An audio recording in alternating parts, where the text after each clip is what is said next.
Ladies and gentlemen, welcome to One Nation Radio. I'm James Boyd, and with me I have Rich Latta.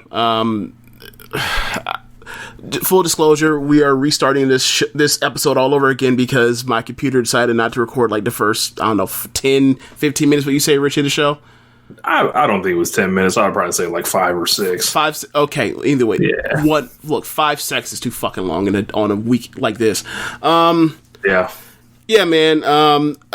I've been trying to think of stuff I said before, but basically this week in particular, and after last week, I kind of feel like I'm sick and tired of doing these shows especially this is like a special 2020 thing where I have to start this show before the music starts because there's something that terrible has fucking happened.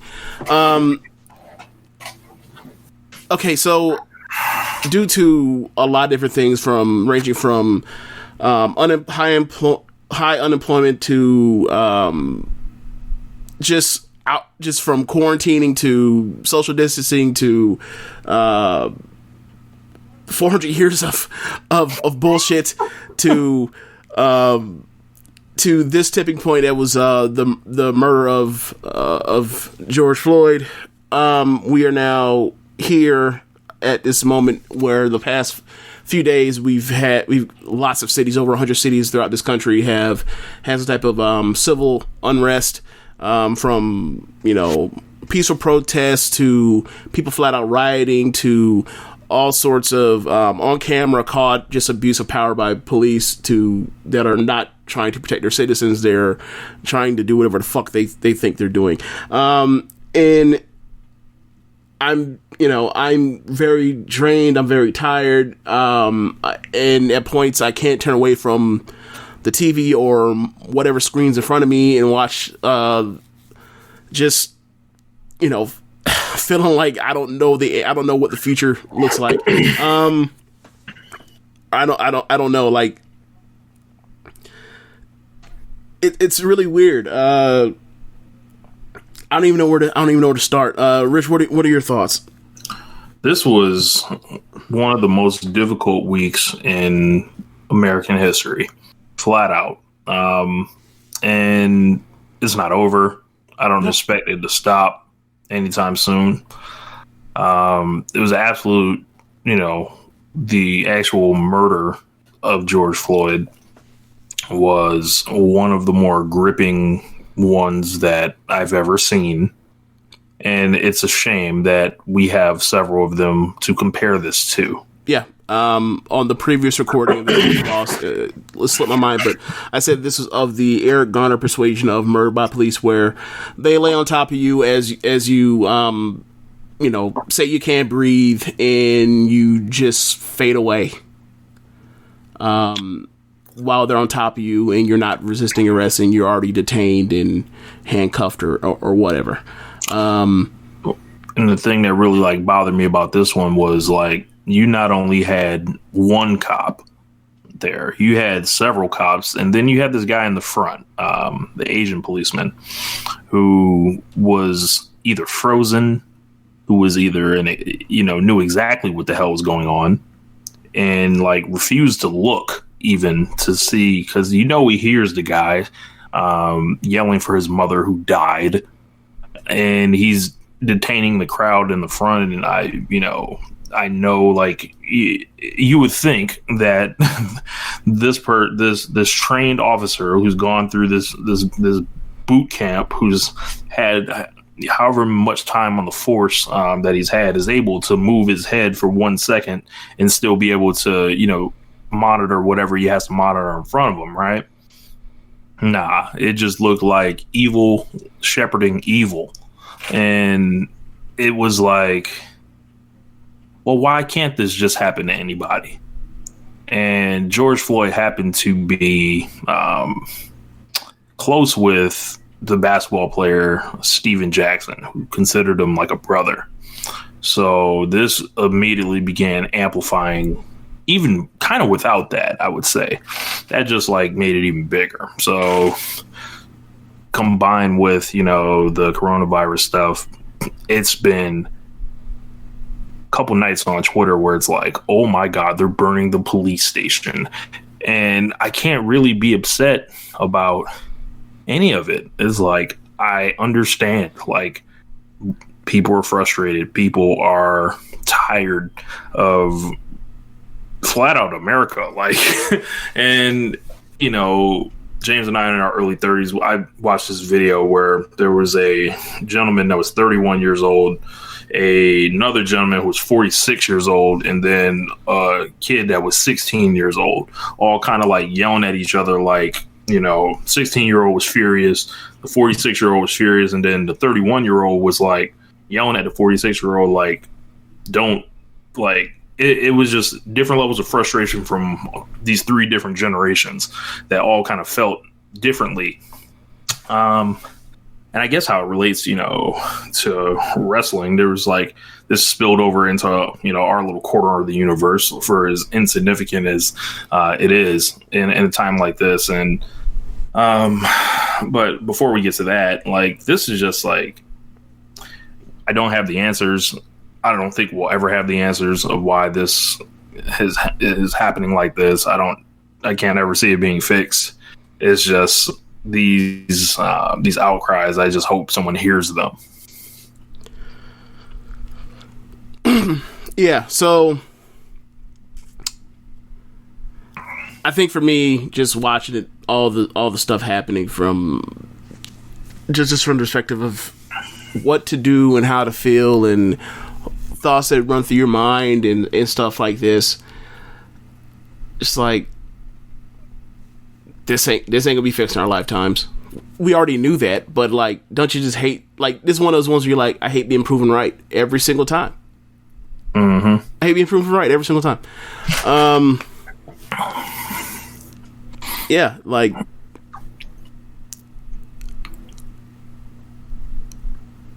racism against black people and white supremacy in this country is intractable. Whatever ideas you have to try to fix it, someone's thought of it. White people will try to will undo it en masse, because you either intentionally or unintentionally, it'll be undone. I mean, you can go back to Reconstruction. You can go back to civil rights. After the Civil Rights Act passed, you can look at gerrymandering, the Voter Rights Act right now. You can look at the history of segregation in schools.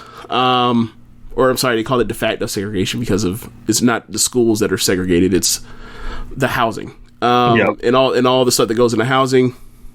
In the history of redlining in this country, it's down to the laws, like the mandatory minimums, the sentencing, the drug sentencing, the private prison enterprise. Right. Like, I mean, they got it covered on all bases. Yeah. Yeah. Healthcare. I mean, look at COVID. Black people are bearing the weight, and people of color are bearing the weight of working so many of these, such a large share of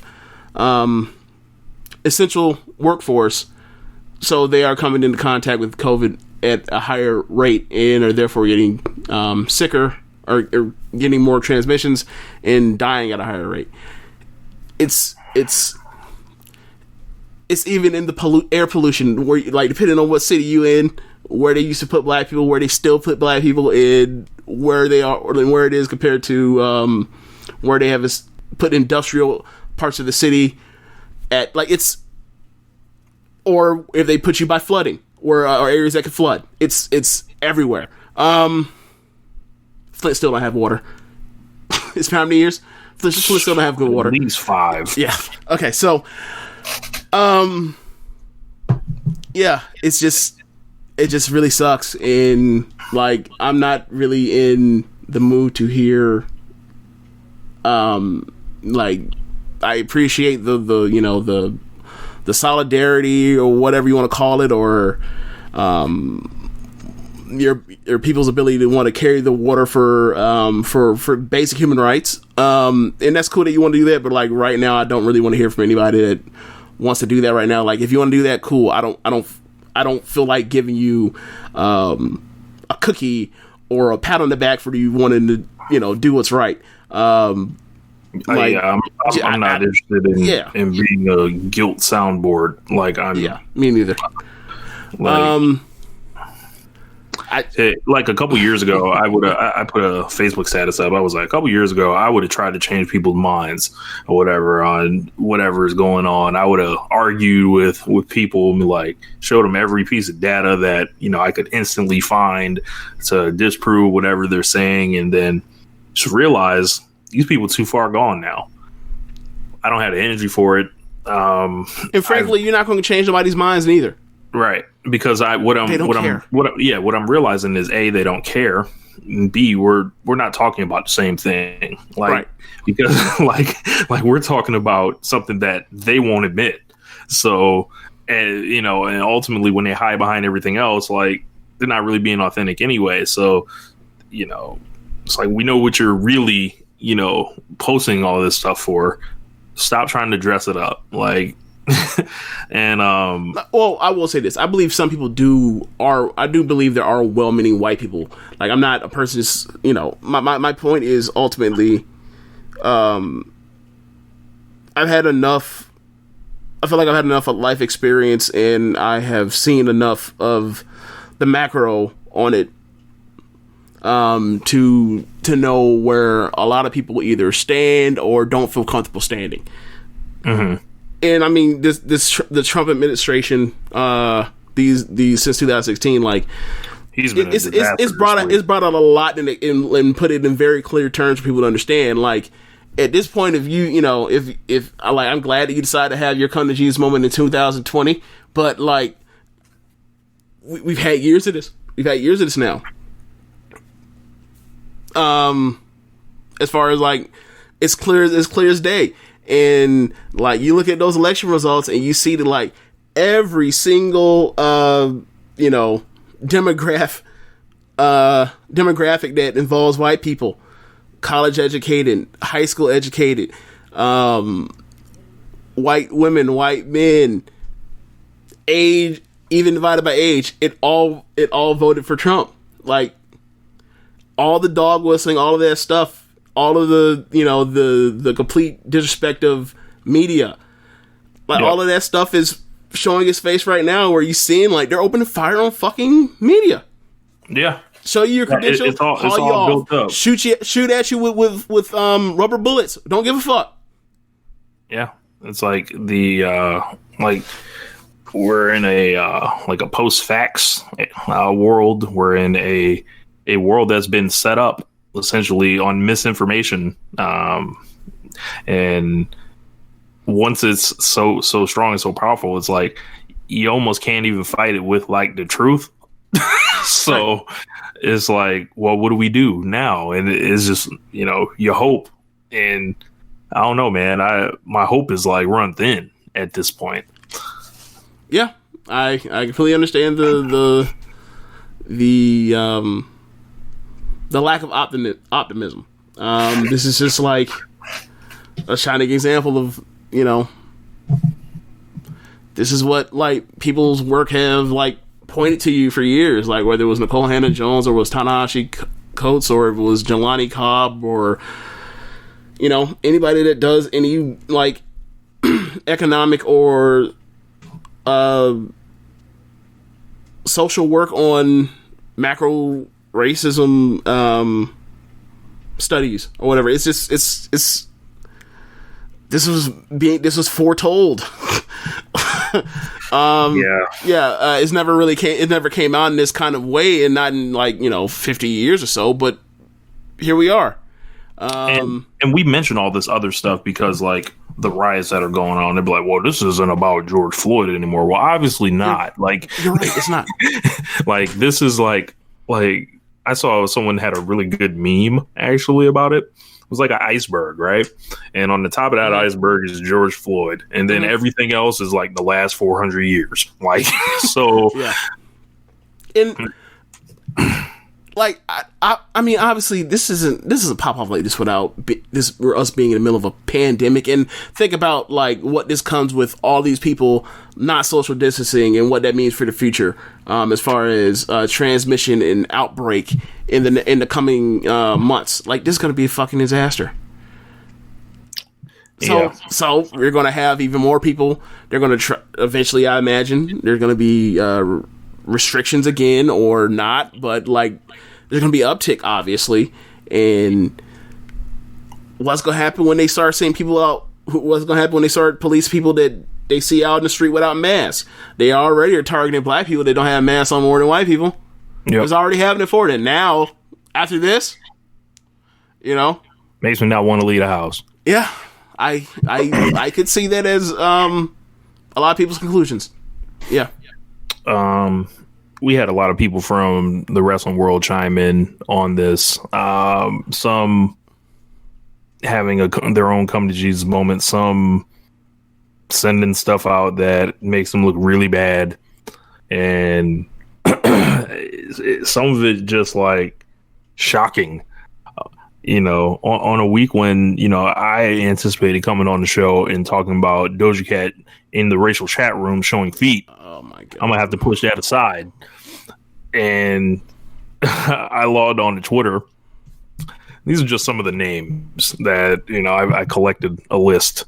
So Randy Orton was tweeting Black Lives Matter. Did you expect that one, James? We all live in the Tyson zone right now, so sure, why not? The only person I really expect that's a wrestler to not put that out is like Hogan at this point. Yeah. Joey Ryan, if you're an African American wrestler being told that vocalizing your support of Black Lives Matter will cost you bookings, please contact me directly. Charlotte, Black Lives Matter. Randy Orton, all lives do matter, but the point I was trying to make is that I finally realized that until Black Lives Matter, they can't. Get it? How old is Randy Orton?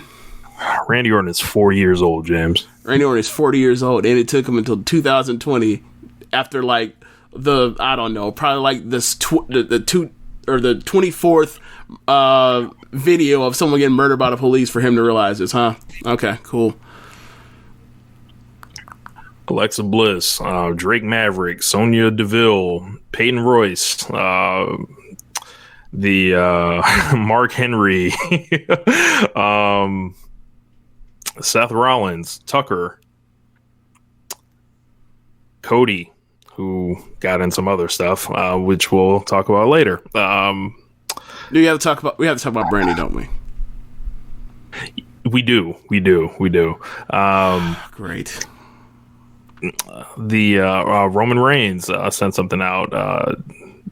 Will Ospreay, Finn Balor, Austin Theory, MJ Jenkins put something out that was kind of inflammatory. She had said the mass text of telling talent to tweet Black Lives Matter is in full effect. As we all know, MJ Jenkins is no longer in the company, so this obviously sounds like her speculating, which immediately she's worked there before, so right. I think she has an idea how they get down. Right. So I had joked, I was like, man, I guess the directive has been sent out a little bit before that, and then that came out. Austin Theory, more love, Black Lives Matter. Chris Jericho, all lives matter. Yes, Black Lives Matter, but all lives matter. And he seems to double down and triple down on this stance. Yeah, that don't really surprise me that much, given that like he's done stuff over the years that let you know that like, oh yeah, he's like, not that it matters if you're liberal or conservative, because like at the end of the day, like he's rich, he ain't living with us, so it don't matter. Yeah. But yeah, it's just. But he kept it well hidden for so long, and then it just like started. I don't know what happens, but like he just starts like there's holes start forming in the boat. I don't know how much of it is he hid it, or how much of it is like he's putting himself out there more than he ever has before, and we're more just the world in general, not us in particular, but the world in general is more. Because of Trump, we are more. Our antennas are up for this stuff. Like 2015, you know, if you ask me like what do I think Undertaker, like what I think his politics are, I'd be like they're exactly what I would have fucking thought 5 years ago. Then what they are. But now when he's out here with like, you know, on every single show with like the American Badass stuff, the anti-Kaepernick stuff, then it's like like I said, like Trump has brought him out. Yeah. Broken Matt Hardy. Racism is wrong. It's shocking that our species had a tough time involving past racism. George Floyd was murdered without reason. His life mattered. Every life is precious. People of colors lives matter. Black lives matter. I have a question. Yeah. Is that tweet in character? No. You sure it's not? Because he said our species as if he's talking like he's fucking Amadeus. Oh man. I mean, it's what he said is nice and everything, but I'm saying like I'm asking you, in your personal opinion, do you think he's like in character? Nah, because he used the George Floyd hashtag. So okay, all right. T.J. Wilson, Black Lives Matter. Frank Kazarian, if you were outraged when Kaepernick kneeled, you better be outraged during this shit. If not, you're the exact description. Actually, that one got deleted. Because I think he misspelled Kaepernick, so he sent that out again. Yeah, he spelled Kaepernick with only one E and with a C. I remember that. Yeah, I was like, look, I guess he thought that counts, but he didn't. Yeah. The Rock sent something out, very kind of general like, but Cena put out a picture of Colin Kaepernick kneeling on his Instagram. Yeah. Tegan Knox, Black Lives Matter. Sammy Callahan, Black Lives Matter. Sammy Callahan. MJ Jenkins put out more. I would encourage you guys to go check out her Twitter about that, because she seems to have a lot that that seems like she may be kicking the door in on. So Tony Nese, Black Lives Matter. It's not just WWE. So Aubrey Edwards, for those protesting, thank you. Black Lives Matter.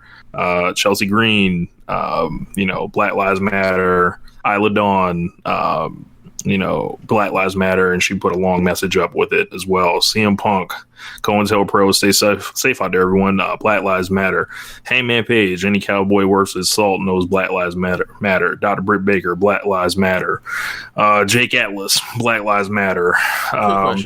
Yeah. When's the last time you heard someone talk about like COINTELPRO? Is it like when they were doing like the Black Identity extremist stuff? Is that the last time you? Okay, yeah, I thought so too. Yeah, are we still in the BIEs, James, or are we still like? Did you get your membership card renewed or? I'm sure that if I haven't, I'm sure I'm caught up on account of being next to your ass. So I guess. So Bomani then sent out, okay, looks like we got to put out a statement. Slack messages have been sent out all over sports. The NFL put out a horrible statement. Yeah. Which did not involve the word police. Something I kind of picked up on Joel Anderson picked up on. All these statements that you're seeing come out from these leagues and teams, none of them have the word police or anything specific. Like, it's all just general, wordage. Tragic events, stuff like that, yeah. McMahon speak, for lack of a better word. Like, I don't even know if it's just McMahon speak. It's corporation speak. Yeah. I remember, like you have to say something, or like, all right, well, like, how do I say something without ultimately not saying anything to offend anybody? That's their whole. That's these companies. That's their strategy. Tony Khan, Black Lives Matter. Allison K, if you're so adamant that all lives matter, then it shouldn't be so difficult to understand that Black Lives Matter too. Dustin Rhodes, I hear you, I'm with you, and I believe we'll come out on the other side. So sorry, Black Lives Matter. Hashtag save Black Lives. The Blade from Butcher and the Blade, Black Lives Matter. Let's see. Jim Ross, Black Lives Matter. I guess eventually we'll talk about Dynamite, but like, I hope please make a mental note to like talk about like the Butcher and the Blade's attire. Like, since loved it. Like, these boys like they on vacation. But yeah, go continue. Sorry. Jim Ross, Black Lives Matter. Scott with Hall. a cowboy hat. Yes, correct. With a cowboy hat. Jim Ross been around black folks for a real long time. Kevin Nash, or excuse me, Scott Hall, all lives matter, and then promptly deleted his account. What a send off. Paige, if George Floyd was white, he wouldn't be dead. Sit your ass down. If you don't understand the revolt, you don't understand the problem. Black lives matter. Carmella, Black lives matter.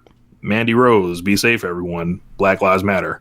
Anna Jay, feeling very sad tonight. We got to do better. Black lives matter. TNT, the network.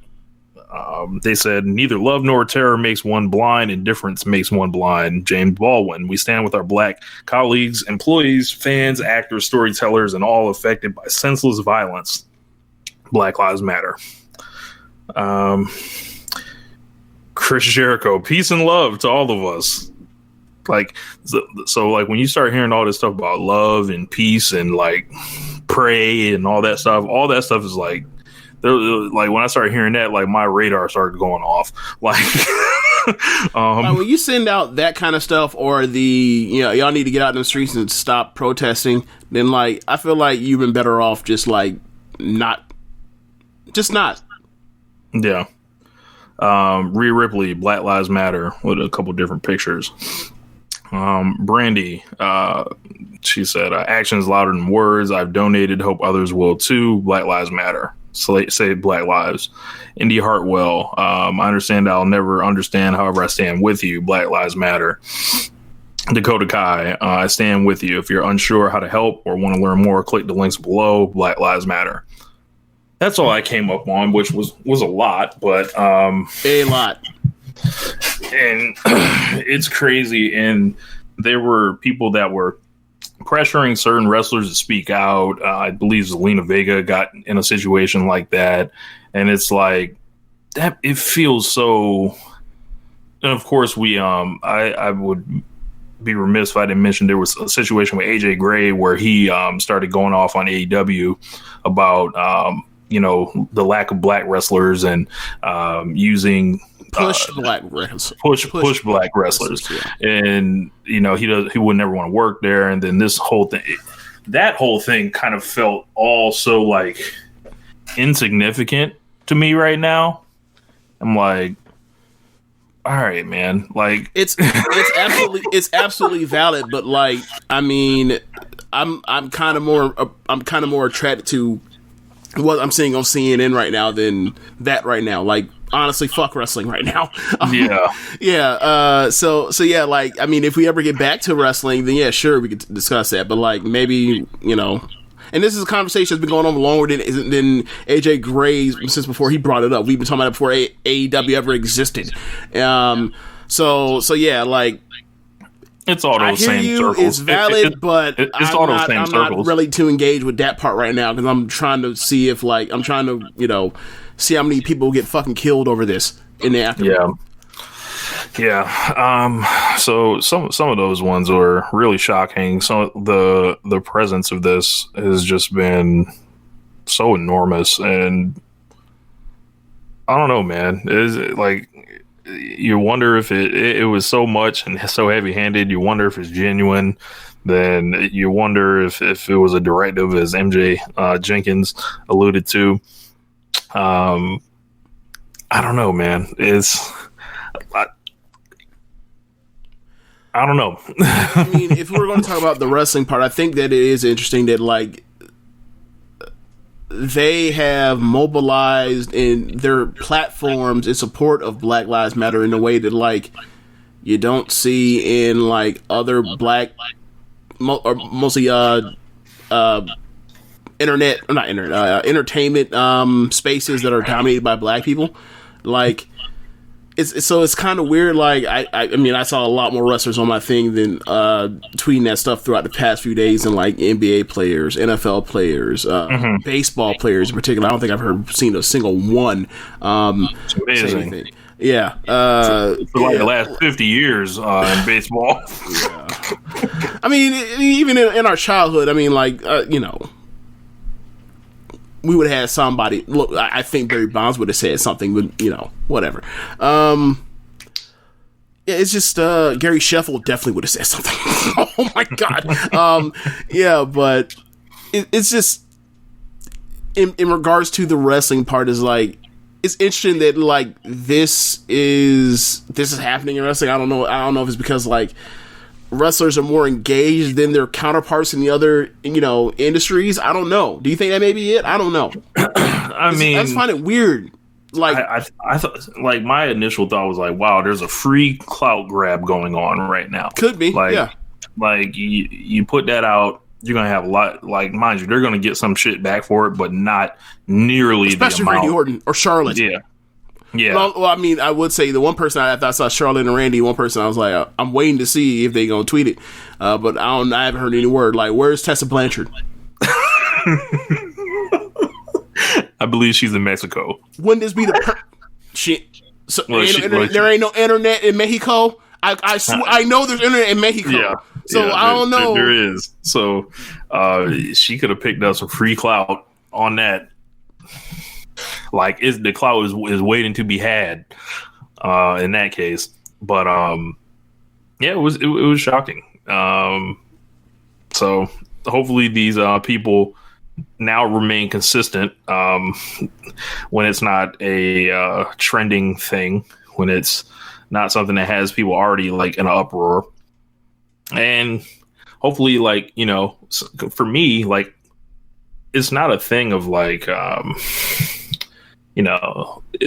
only so much you can do by sending a hashtag out. Yes, we appreciate, the sentiment and everything like that, but challenge yourself to like learn about what that means actually, and like what everything is, the work that's gone into making that thing exist. And just like,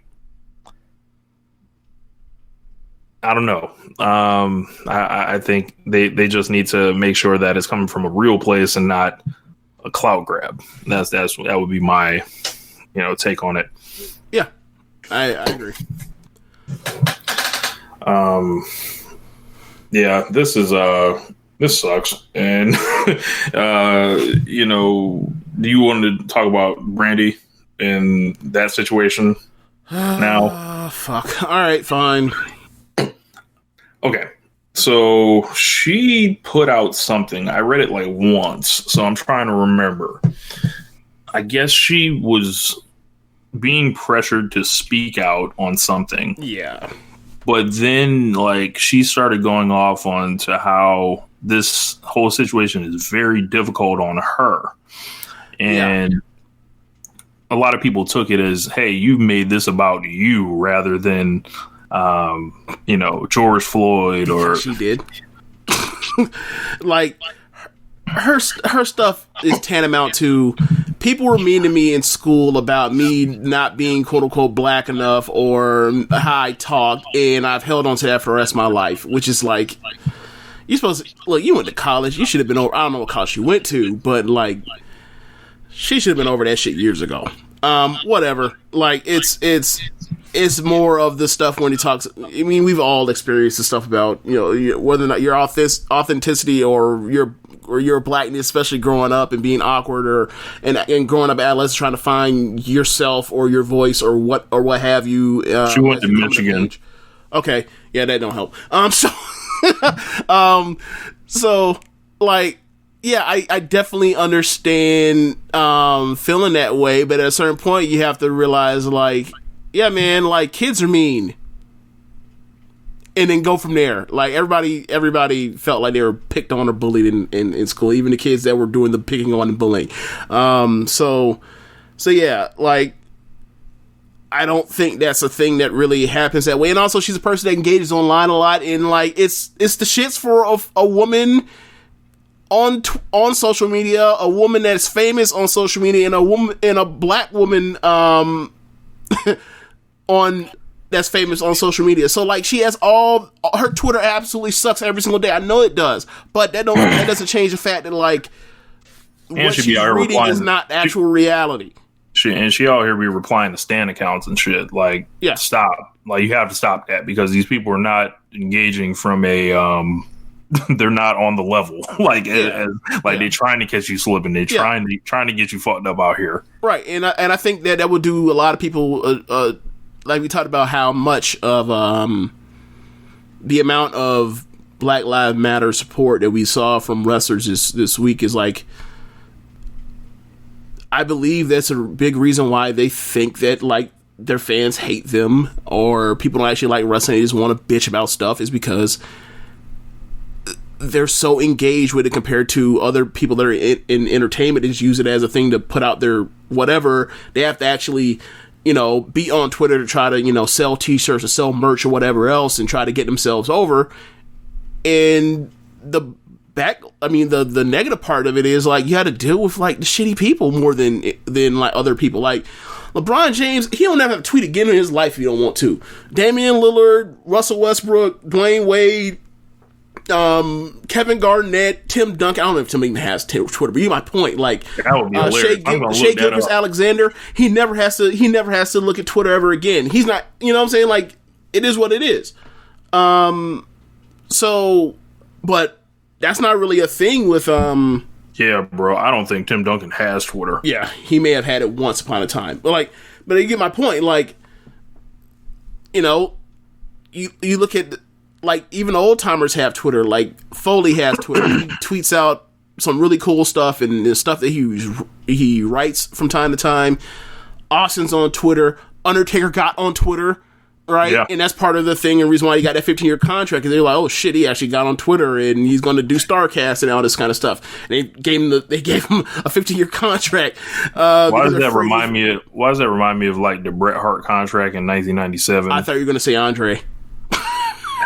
You know, they gave Andre some huge ass contract and not doing it either. Yeah, so that was like that. I learned about that on that Herb Abrams documentary. Which, if you guys haven't seen that Herb Abrams thing, I haven't seen it. It is fucking hilarious. This man is like real life, like cocaine cowboy rock star that tried to get this shit popping, but it just ain't work. But I highly recommend it. Like, but he had Andre the Giant come in for him at one point when Vince was slipping, and then a lot of people like connected that to when the Undertaker was going to do Starcast. It's like the that's same why I brought shit. it up. Yeah, and like he was super washed. Yeah. Andre the Giant could barely walk at that point. Yeah. So, like I empathize with how Brandy feels to an extent, but at a certain point, it's like, and I know the pull to get the unplug from Twitter, especially after this week, is super hard. But the way that she, you know, she expressed it, like, yeah, I'm just, you know, why should I tweet out my supporter after like all y'all gonna do is like pick on me? It's like, okay, Brandy, like, I understand you feel bad for yourself right now. However, like, you can either just you can disengage with Twitter right now for the time being, or like you could just, like, you know, make it into whatever you want to turn it into a newspaper to just read whatever you want without being dealing with people. Like, people have different experience on Twitter based on how they make it to where they want it. Like, you don't have to. You can mitigate some of the bullshit. You can, and it seems like she just can't pull away from it. And I ache for her in that way. But eventually, we did just have like Hana Kimura, like, get all this cyberbullying and stuff like that. But she pointed it out. She's like, one of my friends just recently took her life over this, and it's like, yeah, like, for those that don't know, like, when at times when Cody was doing New Japan or whatever else, she was in Stardom and she was a part of Oedo Tai in like the late spring, early summer of 2000. I want to say 17, either 17 or 18. No, it's 18 because it was right after Tam got knocked out, so it was 18. Gotcha. Yeah. So, or taken out of Oedo Tai. So yeah, like she spent time with this woman and realized, and like this is affecting her as well. So like I'm not trying to say that, like, you know, like, just get over it, snap out of it, but it's like she needs to, like, take some care of herself too. If she feels this damn badly, like, you know what I mean? Like, yeah, she should talk to a like psychiatrist or some type of someone that for mental health. Yeah, I don't mean that she's, you know, she's holding on to something, right? Like, and it ain't healthy. Yeah, and Like, and people like feasting on like trying to get her like out of her comfort zone, or because they don't like her, and she's right about a lot of people not liking her. She's right. Yeah. So, yeah, but obviously, Brandy, like at this time, like we are kind of focused on like George Floyd and stuff like that. But it was unfortunate. Yeah. Yeah. So. Stephanie McMahon just put a tweet out about with Titus O'Neil's story. So proud of Titus O'Neil for having the uncomfortable yet important conversations we need to have to move our society forward. Yeah, but I kind of need like the Stephanie McMahons in the world to start having like uncomfortable conversations with like her folk too, because like Black people can try to, do whatever they can or they want to. Ultimately, this stuff will not change unless white people start telling other white people to tighten up and stop with this bullshit. So like it's gonna take more than just us. Do you want to talk about Killer Mike and T.I.? Let's talk about Killer Mike first, because that's more important. And then we get to T.I. in passing, because there's not really much to say about T.I. I can't believe this fool, the king. We'll get to it. Okay. Killer Mike let out I think it was like a 6 or 8 minute, like plea for Atlantans. I don't want to say AT-aliens, but whatever. To, not tear down what the, millions of Black people in the past have contributed to Atlanta, and what Atlanta represents. Now, keep in mind, Atlanta is a city that I have wished I have lived in at times, still wish to live in at times. So, I did not know that his dad was a police officer, a former police officer, and talked about, some of the history that you might not know about Atlanta. Not wanting to see the sacrifice that so many people made to build themselves some type of Black infrastructure inside of that city and around that city. The problem is, for me, Killer Mike, in the last, I say 5 years, whenever Run the Jewels started, has kind of made himself more famous than he's ever been. Not kind of, has become more famous and powerful than he's ever been before in rap.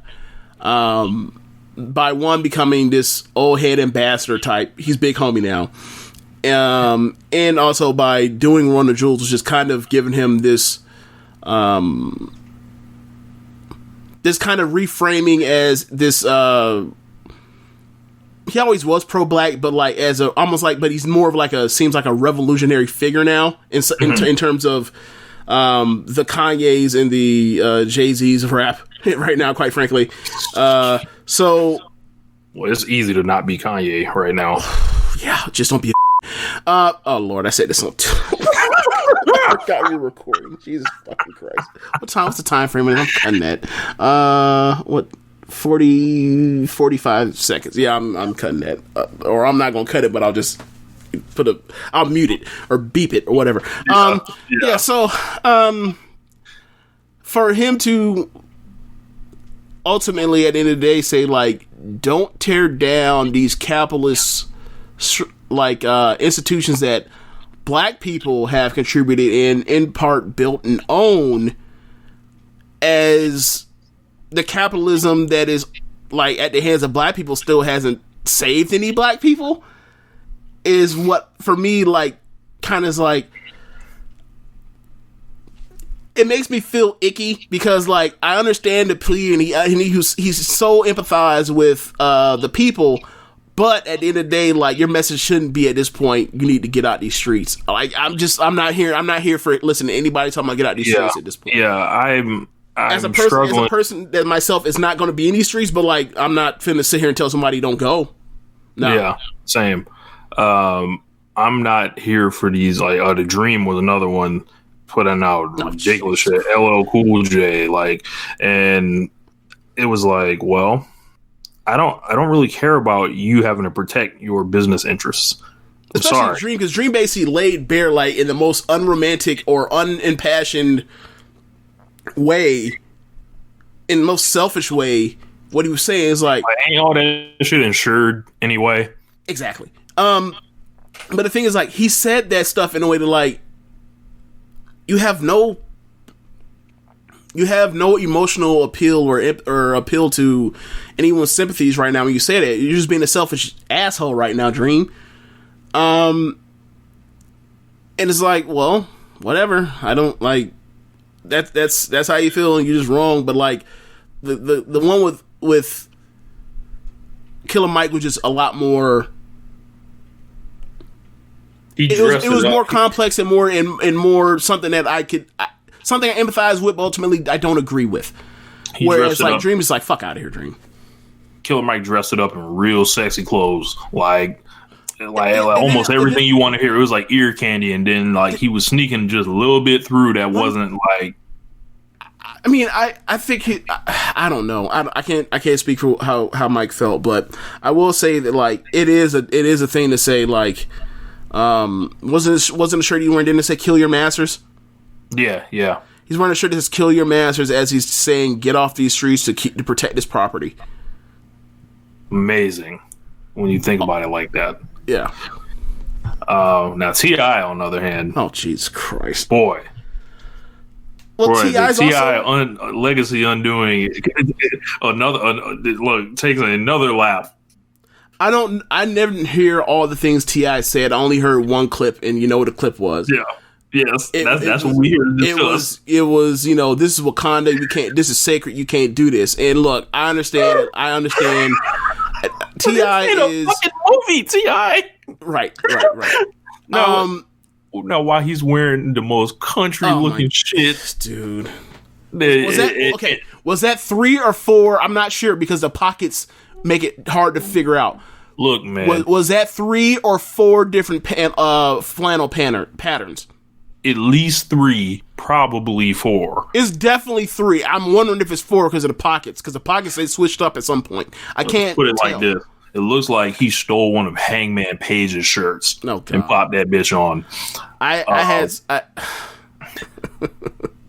Yeah, I don't know. Atlanta is Wakanda. And that all that made me think is, of this Malcolm X clip that I'm gonna play it real quick. Lena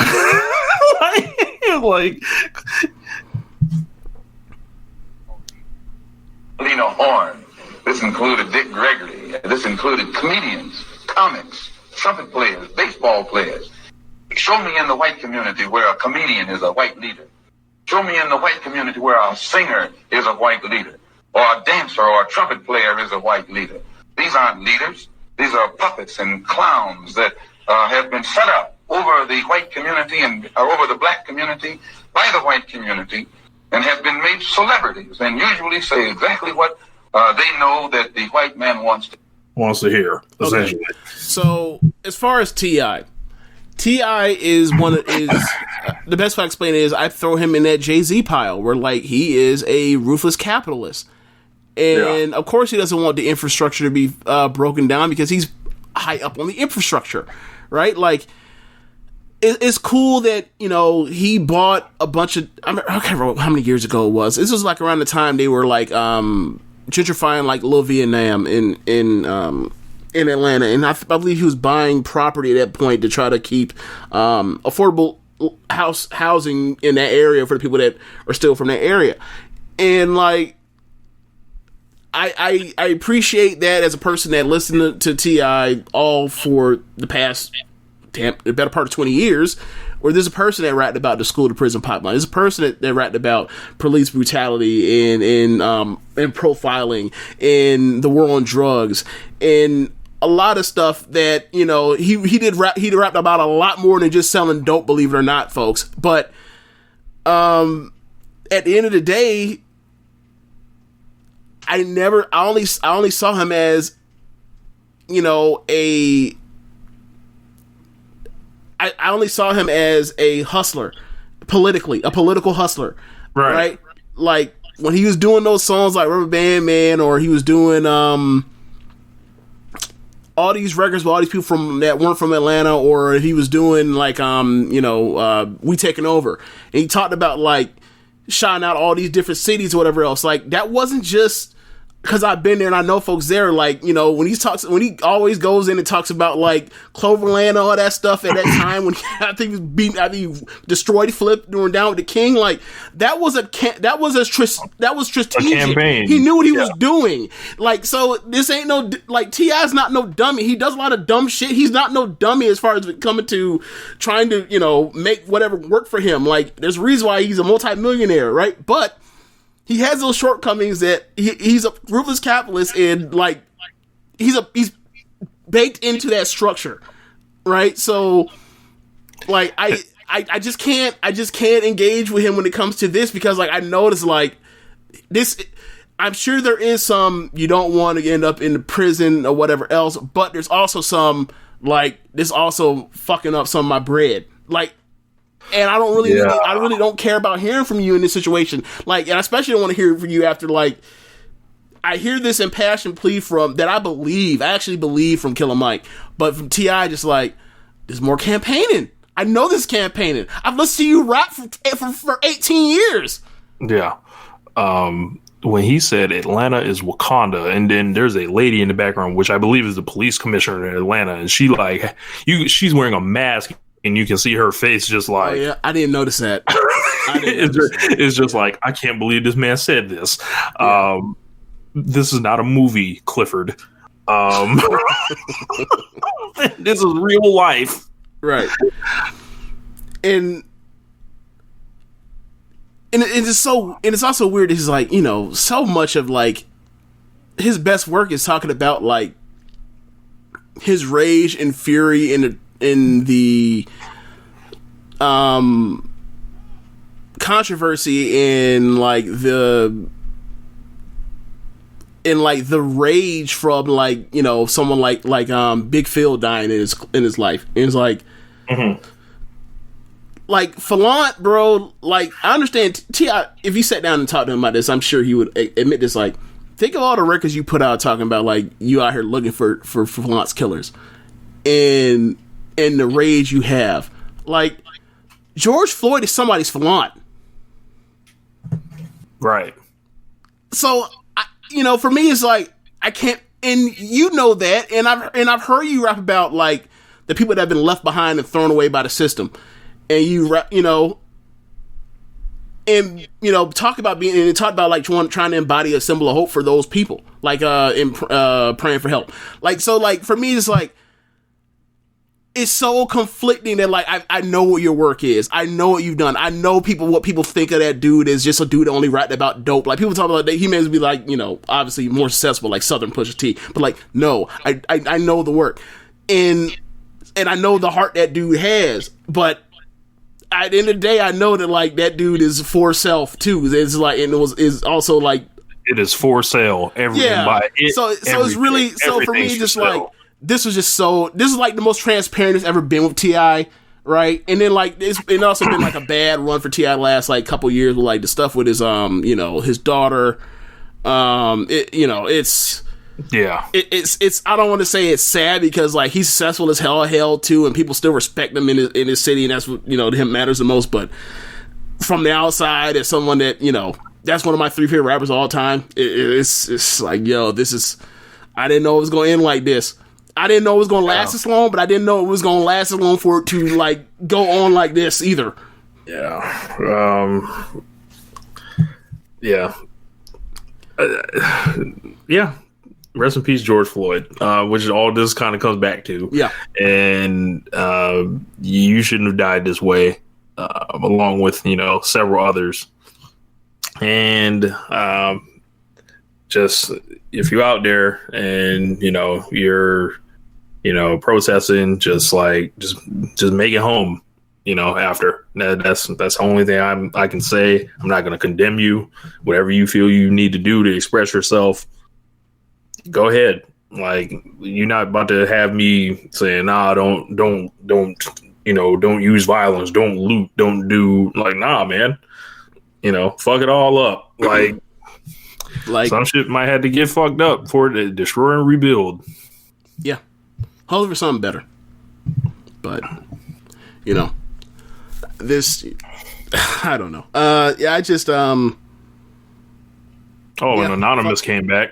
Oh, yeah. But, yeah, we won't even go into that. But those of y'all that know what that is real, and it exists. Yeah. Just continuation. I guess we're going to have to do a supercut of this. Fuck 2020. Yep.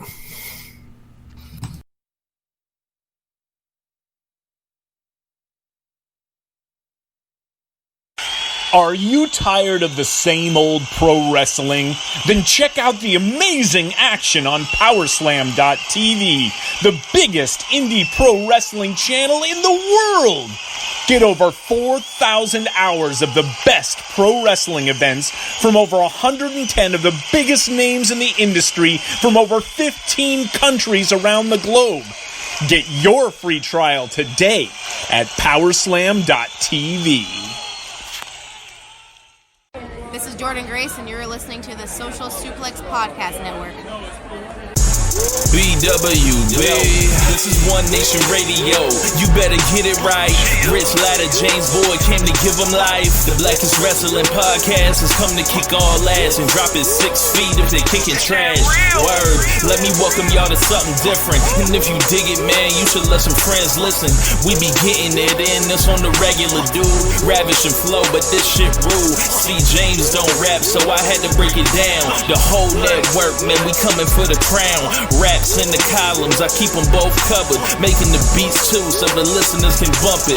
Hit us with the rating, yeah, I'm saying it's a 5. Before you hit it, talk, bob your head side to side. It's One Nation Radio, and this is the beginning. It's Rich, and I'm here with James. It's time to listen to One Nation. You got to unleash the power of the pyramid.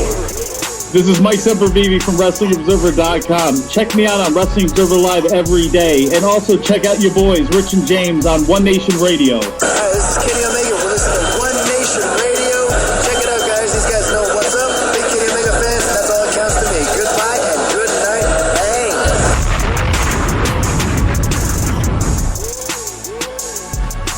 Bang. Okay, so we went like 57 minutes on, you know, the protests and all the stuff from this week, and how it, you know, kind of touched into wrestling and other parts of the world that we, you know, care a lot about. So, man, should that just be it? Like, I don't.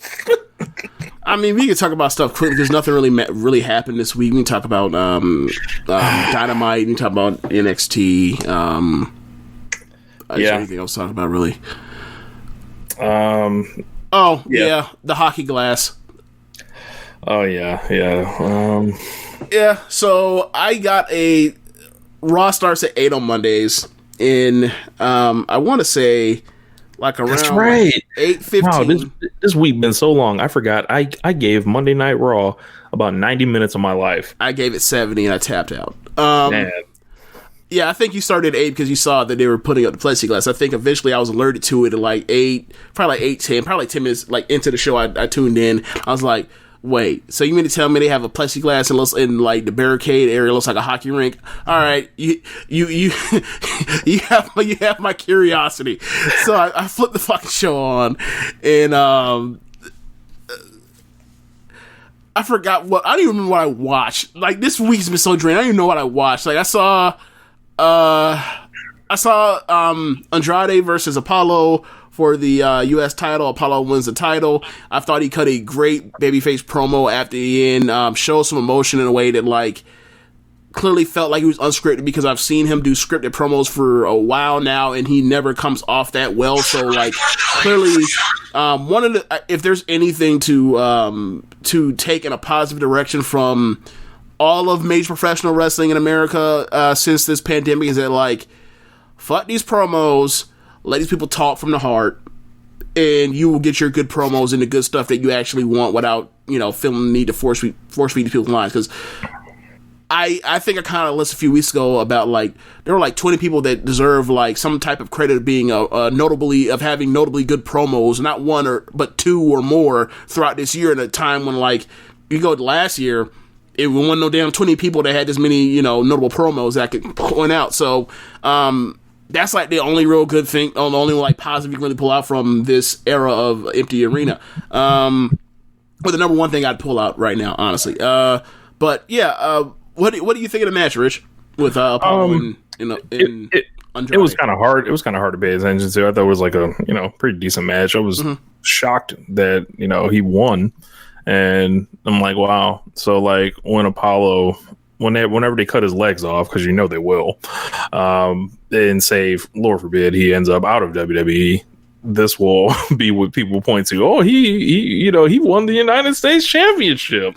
Yeah. All right. How about this? How about I go to talk about his tenure, talk about the number of like times he was healthy, and then I'll pull up the number of times he was actually on TV because he's full of shit. Yeah. But good for him. He seemed happy, big smile. And we knew this. Like I wrote a column like 4 or 5 years ago. I'm like, if they fuck him up, like you ain't trying. Like obviously, like he's charismatic. He can wrestle his ass off. Like, and he's like a great physical specimen. Like he's not the tallest guy in the world, but you should be able to get something out of this guy if you remotely know what you're doing at all. Right. It was funny that I watched this show, which was the first one after Double or Nothing. Right. When last year, the last Monday Night Raw, I believe that I watched was the one after Double or Nothing. Last year, it's basically like, oh my god, they didn't try. Yeah, it's more a thing like they're rolling out the ball and doing their thing without paying attention to the rest of what people are talking about that are like their hardcore fans. Yeah, I get you. Yeah, and it was like they did 5. I looked back on the show when it was over because after that it was just like they did 5 matches in 3 hours. They did a lot of promos. And all those matches was short. Only one match went like over like 12 minutes. Right. They had Angel Garza getting a win over Kevin Owens in like 7 minutes or 5 minutes, some shit like that. I think the match time ended up like under 4 minutes. Yeah, it was short, super short. Yeah, it was just by the time they got to the golf and all that, I was like, okay, I'm done. Like I tapped out right before that. Yeah, like because I was like, all right, I'm gonna give them 3 strikes, and then that was the 3rd strike. Yeah. So you're telling me they're giving 3 strikes? I'm like, Rich, these are strikes right here, and you're like, nah, I ain't gonna count those. I would have been counted those. So you were like, you quit on strike 3, and I remember I was like, I'm not gonna go on a strike system because I'm already at like when I tapped out after giving them 70 minutes of my time, I had already had 5 or 6 strikes. So I was like, whatever, I'm not counting strikes. I'm just going like it'll be a certain point where I just like I cannot take no more because I'm bored or I know this is not going to hit anything I'm going to enjoy or I'm assuming I'm going to enjoy. So I'm just going to like go off to do something else. And it did not feel like Wednesday. No. Like, what is this? Like, this is really what y'all watch on Mondays? Some of you, at least. Yeah, man. It just was just too much. It wasn't enough action for me. It just wasn't. And like, I understand why they're cutting it short because they believe that like people aren't tuning into the wrestling. But it's like I'm not one of those people. I prefer the wrestling to whatever nonsense you're going to come up with. Yeah. Maybe if this was a company that had or a promotion that had more trust with their creative as far as storylines, promo, character work, maybe I could get into them not having that much action, but the action is the best thing they do. So until they do a fuck finish. So like I'm good. Yeah. No thanks. So let's go to Wednesdays. I guess the big thing coming out of AEW was the Mike Tyson and Chris Jericho angle. Yay. Yeah. I don't like it. I don't think it's the spirit of the promotion. I understand Mike Tyson brings eyeballs, allegedly. Yeah. I wouldn't say well. I mean, like he did on YouTube at least. I don't know what that factors into what his segment did. I don't know if there's any word back on what his quarter did, but like his so far. And with Tyson, it's not really a short term thing. Like this, like would have to pay off over the long run. Like, okay, this is a brand awareness move. I understand that because when people hear pro wrestling, they think WWE. Like, they don't think of any other company, let alone AEW. But for me and what I'm watching, right, and what I'm consuming, and I'm just seeing it as like, wow, this is like bringing in Tyson Fury. Wow, this is like bringing in Cain Velasquez. Like all those MMA guys out there. I'm like, I don't care about any of them. I'm sorry. Like, I thought the talking segment leading up to it sucked. I thought the pull apart actually was kind of decent, like with the physicality and how all those people came out there. But then I started thinking about social distancing and everything like that. I'm like, okay, I guess that's all out the window. I mean, if you want to talk about social distancing, you had apparently at the end of Raw, you had a bunch of the NXT PC. Oh yeah, we didn't even talk about that. Yeah, they flooded the ring, which social distance my ass. Friday they did the freaking Jeff Hardy may have killed Elias because he was drunk driving thing, and that had like all the people in the PC parking lot, like. Probably 20 people or more all together to try to work out that crime scene. So, like, social distancing, what is that? That's the thing of the past. We've moved. To paraphrase Jay-Z, we have moved past social distancing in professional wrestling. I think this. Look. Obviously, it's oxymoron because you got two people wrestling anyway, or multiple people wrestling anyway. But it's like. These people the people that are around are supposed to just be the crowd or whatever else. Why are they now doing all this nonsense? This should have been in the first part, but Colin Kaepernick says, "What's up?" Yeah, but as far as the Tyson Jericho thing, it's like I don't care. I don't like it. It doesn't make me excited to watch AEW. It's just like, wow, this is more of that shit that like. I didn't think we needed. Like, I'm good with the roster. Like, I don't. Yeah, I'm not that down. I'm not as down on it because one, I was in the middle on feeling like it was good and bad at the same time at different parts of during that whole entire segment, and two, I realized we're so many weeks away from Double or Nothing that like. I don't know if this is going to Fyter Fest. I don't know what this is, but I believe this is something that's short term and not something that Jericho is actually going to take past Fyter Fest. So ultimately, it is what it is. It's some shit to do in the meantime before you get to the eventual build for whatever it is at a pay per view.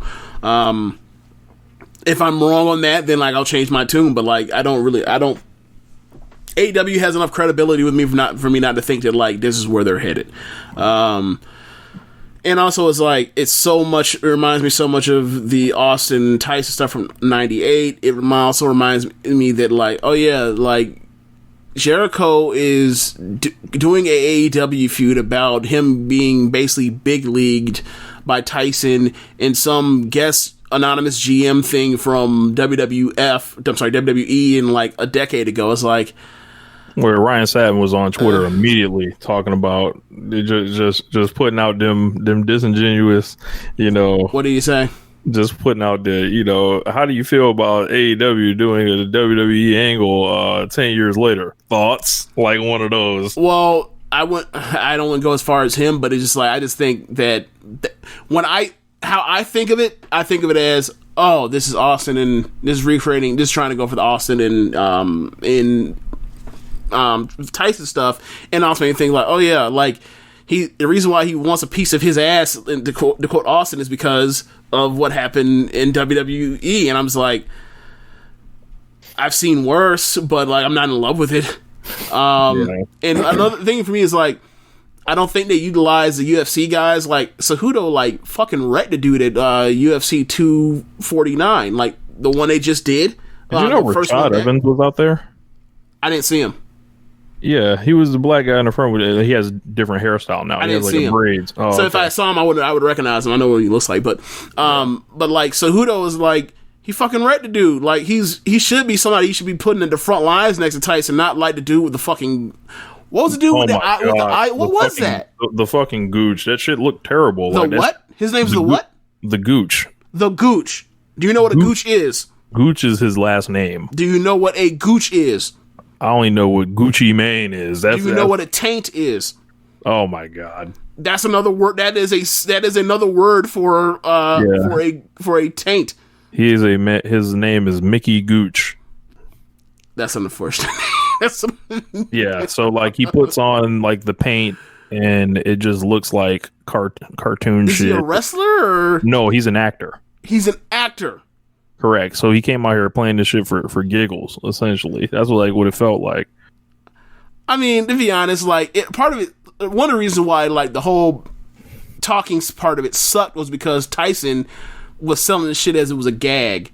Like he was playing, he was sitting here just like trying, like he was cracking up or trying to laugh the whole time, as opposed to like actually like being upset that is not taking Jericho as a threat. So like that killed it until they started brawling, and it was like, never mind the bullshit where he's no selling this stuff that Jericho just said. They're actually in the middle of like, wrecking house with all the stuff. So that part like turned it around for me. But at first I was like, I'm sitting there like first like I don't know how to feel about this. I feel like this stinks. And then they started wrestling or fighting or whatever else. And I was like, okay, cool brawl or whatever else. But let's go through the show. I don't know how they like not fix this, but like I don't know what's going forward, and whatever. Like whatever. I think this could stink. I'll say this. I think this could stink. And very much. Like, if it doesn't, then it doesn't. But like I think this could stink. I have real worries. Yeah. Yeah. So like while Mox is coming out at 8:25, and Kenny and Hangman are like disappeared from the show. This is what we're doing, and then I'm gonna pull up the card. Like Is there anything that you liked on the show besides the opener? I'm pulling up the card now. Okay. Hold on 1 second. Okay. Well, I take it back. I did like Cage's squash match and Moxie's commentary during it. I did like that. I like that too. I like the end of the battle royal. Okay. Carl Shooter, Chrissy James was okay. It was okay. It was okay. I thought it sucked. I was like, Chrissy James may be good in a couple years, but the time ain't now. So but the opener to 6-man was pretty good. Good to see the Young Bucks back. Kind of some of my fan anchors for the promotion. I thought it was the best thing on the show. Easily. And the Revival comes out, or FTR. They pull up in the little truck. So what does FTR stand for? Fuck the rest, apparently. So what? Fuck the rest. Like,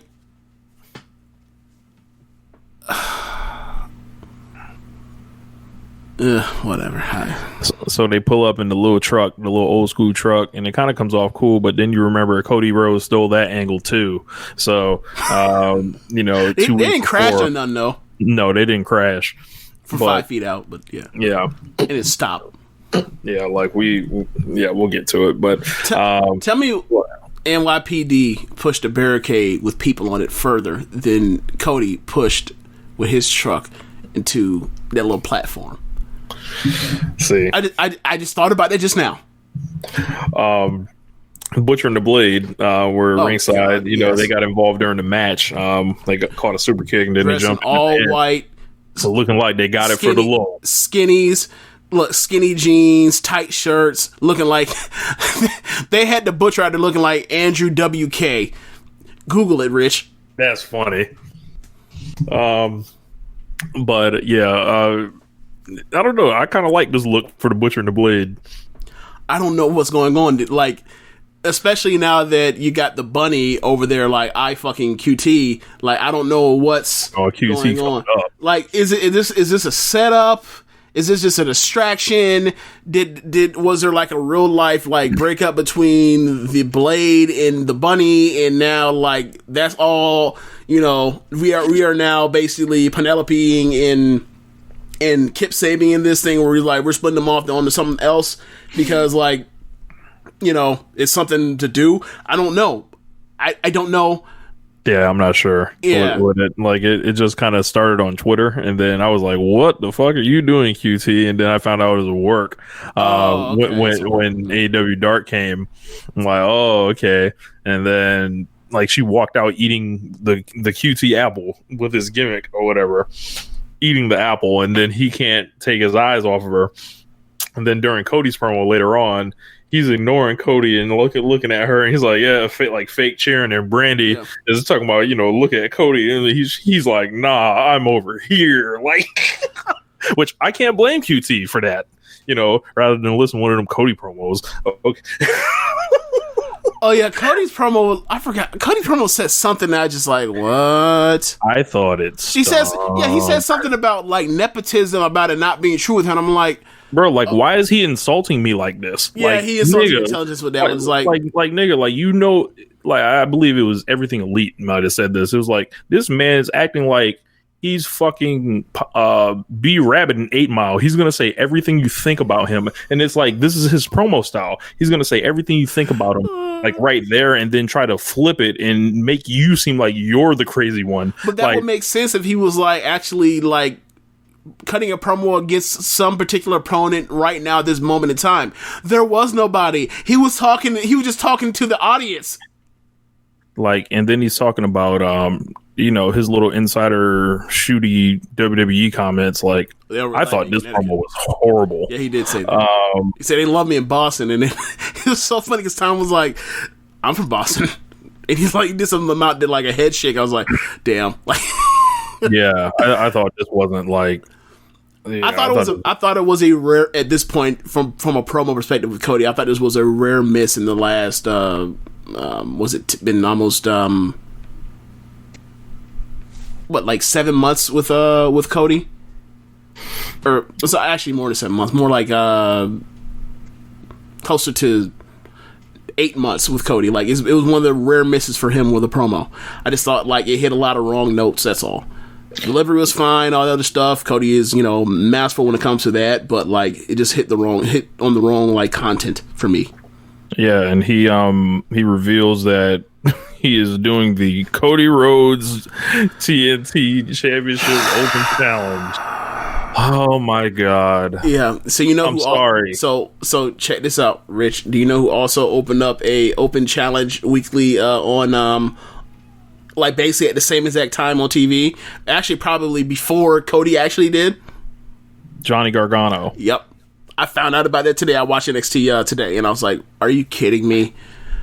And this falls to what I was saying when it came to we got into it. Me and Floyd got into it on Messenger about like, I'm sorry, but like open challenges, especially for titles, like I'm just over right now because like some of them been done well, but like none have been done great, like really, and it's just like I'm burned out on them. And then he was like, "Well, AEW hasn't done one before," and I'm like, I don't care. Like, I don't give a shit if AEW's never done before. I watch wrestling from a bunch of different places, and this is a thing that's been done a lot to death over the last 5 years. I'm kind of over it. Like, it is what it is. Like, no knock against Cody. And I ended up saying it, actually said on the front end of it. Like, if he does a good job with it, he does a good job with it. Like, but right now, I'm not really into it right now. I'm sure there'll be a bunch of good matches that he has out of it, but for me right now, it's kind of like, okay, so, all right. Don't sound like Revolution to me, but okay. Yeah, this sound like a bunch of 3-star matches every week, and Cody going over all these people. I mean, maybe he has a bunch of 3 3/4 star matches and a cracks out a 4 1/4 from time to time, and he wrestles Darby or whatever else. He basically wrestles like he beats him again. Huh? No, I'm just I'm saying maybe he's on his best behavior and he's actually trying to there's something for him to prove aside from the smoke and mirrors or whatever else. Maybe there is, but it's like y'all were adamant about not making this a TV title, and you effectively in one promo made it a TV title right after you just put it on somebody. I just what? Why couldn't it be a TV title? He's quickly gonna overshadow Mox, and he's gonna eat up the time, the creative energy. Go into this. I'm not really concerned about that, but you might have a point. You might have a point. I'm sorry, I'm not. I don't want to watch the Cody Open Challenge. I'd rather see the Kenny Open Challenge, the Pac Open Challenge, the fucking Ray Phoenix Open Challenge, the fucking the fucking Young Bucks Open Challenge. Like, I mean, to be honest with you, is like I felt that AEW was in a good. One of the reasons why I like AEW is that they don't put the same people on TV every single week, and them doing this, like this can lead to overexposure for Cody or anybody if they did this. If they put Kenny on TV every single week in a match, I don't think I will be that excited to see Kenny every single week after like the fourth week. Same for Jericho, same for Moxley, same for Luchasaurus or MJF or anybody. I don't think this was a good idea to basically turn this to a TV title, or even if you want to get away from that TV title, like say that we're going to have a TV match for somebody every single week until he loses. Maybe this is like they explained it like, the average person is only going to get like 4 defenses off this thing and then they'll move on. And then if that's the case, I'd be like, okay, that's a cool precedent set. I think this is just Cody doing this. I don't think this is the statement for the title that it will be defended every week. Yeah, I don't think so either. I'm saying like, but if this turns to a thing to where like Cody is going to be doing this every single week and then like he loses in like the fourth week, then it's like, all right, no harm, no foul. But if this thing where like he's a champion for like, I don't know, 5 months, that's a lot. Ain't they gonna run out of opponents eventually? That's what I'm concerned about too. So it's like there can't be much of a shelf life on this. Can't be. So he did say something interesting on Twitter this weekend. Like someone asked, like, are non-AEW people eligible to challenge for this title? He said yes. So they could bring Jeff Cobb and beat him, right? Like they're going to bring in Zack Ryder and beat him. Oh God, Steve Slater. Like that's how I think they're going to do some of this. So they're going to basically, outsource the L's. They're going to outsource a lot of these, I think. So that's not a bad idea. Honestly, but I still have concerns about Cody being overexposed, or anybody in that position being overexposed if they keep having title matches every single week on TV. And he gonna think he Will Ospreay, and he gonna you go into personal attacks. God. Tired of it, like.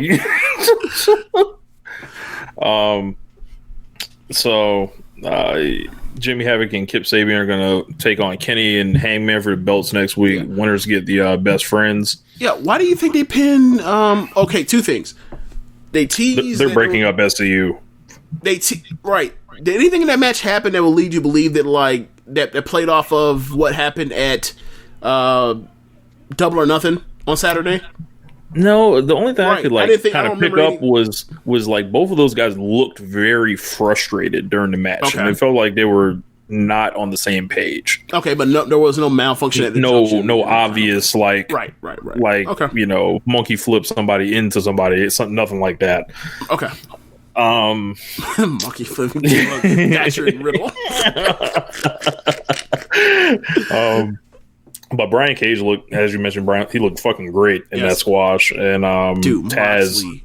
Oh my God, Moxley, his commentary.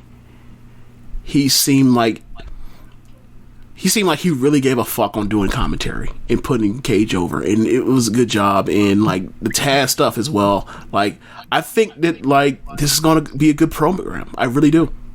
Yeah. Jungle Boy wins that battle royal. Comes down to Wardlow and MJF, as well as Orange Cassidy, who kind of got into it with the Inner Circle earlier in the show.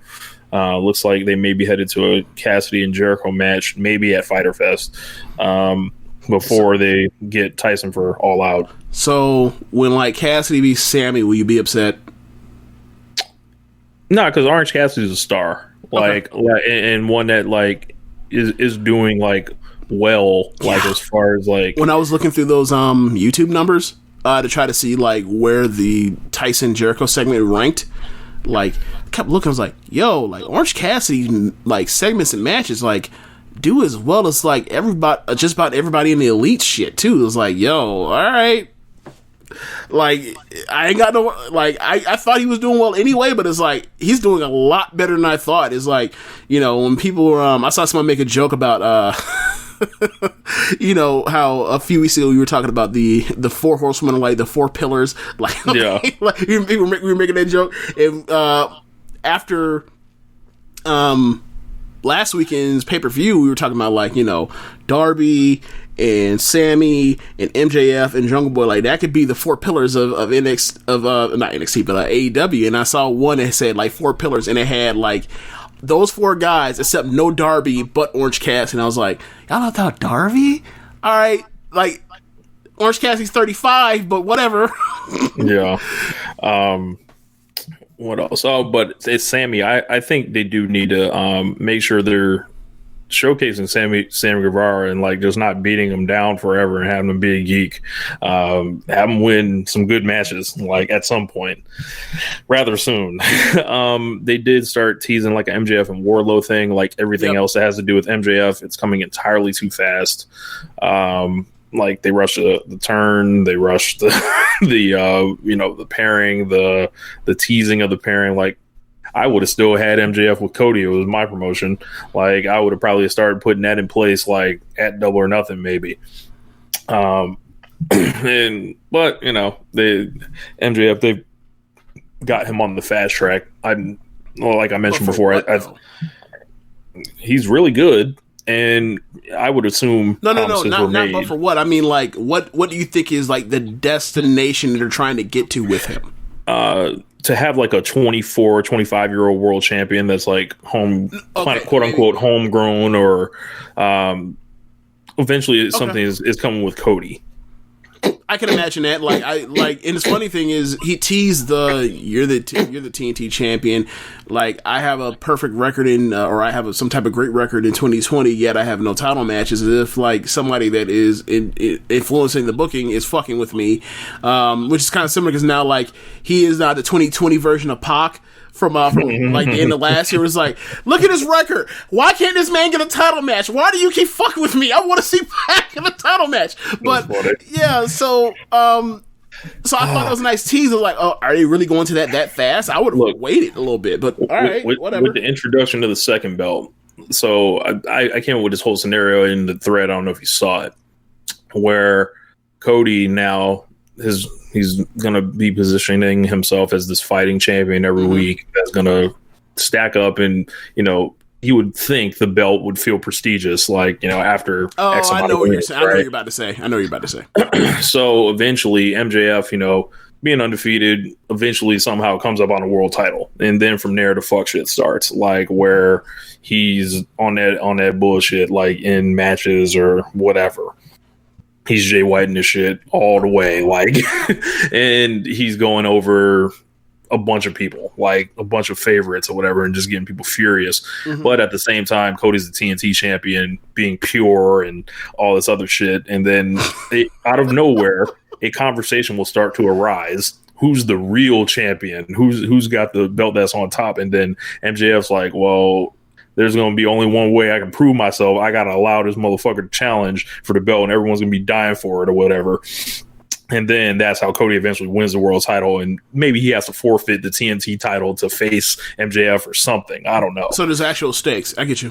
Yeah, like you can fight me, but you have to forfeit that title before I give you. Somebody loses. Yeah, somebody comes off a belt regardless. Yeah, I get you mean. Yeah. So, and I think they're rushing MJF, A, to have that age thing, and B, this is all, like everything else, revolving back around Cody. Okay. I thought for some reason you want to say that, like, because I don't know if it's been on TV or if it's been in, like, interviews off TV, like, Moxley has said that he wants to work Cody. Running with Cody, yeah. So I thought you were going to say that, like, he's going to do this fighting champion thing, and it's going to kind of could be him too. What Moxley is doing, because he's only going to be wrestling. You know, they kind of made that belt. I think some of the talk was they made that belt so they can have more title. They can have title fences and kind of save that for pay per view. Where it's kind of like, all right, somebody's fighting champion, the other person's just like only on big shows. Like, whose title reign's better? It leads to Moxley challenging Cody, and then, like, they'll find some bullshit excuse to get out of what they did to Cody at Full Gear, and they can have a title match there that way. But, like, I mean, getting to either way, kind of, you know, doing it kind of the same way to get to either Jericho or Moxley or to MJF. So yeah, I mean, I would probably be something I would do myself if I was going to say, as a person that's been staunchly against like the Cody never being able to challenge for the title, do you think that's a suitable way for him to eventually get that title shot? No, I'm going to fucking hate it. Like, I think the only way that you just said you would do that, huh? You just said you would do that. Yeah, but I'm not. I how do I say this? I would be very careful with it. Mm-hmm. I would like, okay, I won't just do it I wouldn't just do it in a lazy way. I would try to find a way to where it's like, there are no other challengers. Mm-hmm. Like, I feel like this is like a long thing. Like, this is like Full Gear 2020 type of thing where it's like, they have both exhausted every challenger for both of their belts and there's nowhere to go but to have this match. And we can't quote unquote avoid this match any longer. Or whatever else. So then you have to make the machinations of like in story, kayfabe, and also like, you know, promo wise, and line this shit up to where it's like, this is the only other match these two could possibly have because they've been such great champions, both of them. And that takes a long commitment. I don't even know if I frankly would want to go through all of that because like doing that kind of means like you're delaying, you know, you kind of stagnate, you know, your pay-per-views if you have them just go through everybody like a hot knife through butter. Like, I don't know if we need two babyface champions that are going to, you know, go for at this point. How many months that would be like most of the year for Moxley, and this year that'd be like half the year. Like I don't enjoy sitting through heat, but like you got to have some of it at some point. Yeah, interesting. But honestly, like just before like going through some, you know, picking the right two people to do this with or the program, like just like from a simple like, how do I undo what I did with Cody at Full Gear last year is like the only one that makes the most sense immediately is like he turns heel and says fuck it, I go back on what I said, fuck it, I don't care. To me, that would be the cheapest kind of one you could do. Yeah. But I'm not talking about doing it like right now. I'm talking about doing it like a year and a half from now. Mm-hmm. I'm not talking about doing it like after 1 year. I mean, like it's been a while. You kind of feel the weight, and you like this is like you have stabilized and have come to the realization you're okay and knowing that, like that's a rule that like will never happen. And it's almost like, damn, they did some shit I was never expecting them to do, and they undid it. Like, and you don't go back, and you don't go back on any other stipulations you ever do. Like this, is like the one you do. Or whatever else, like you don't.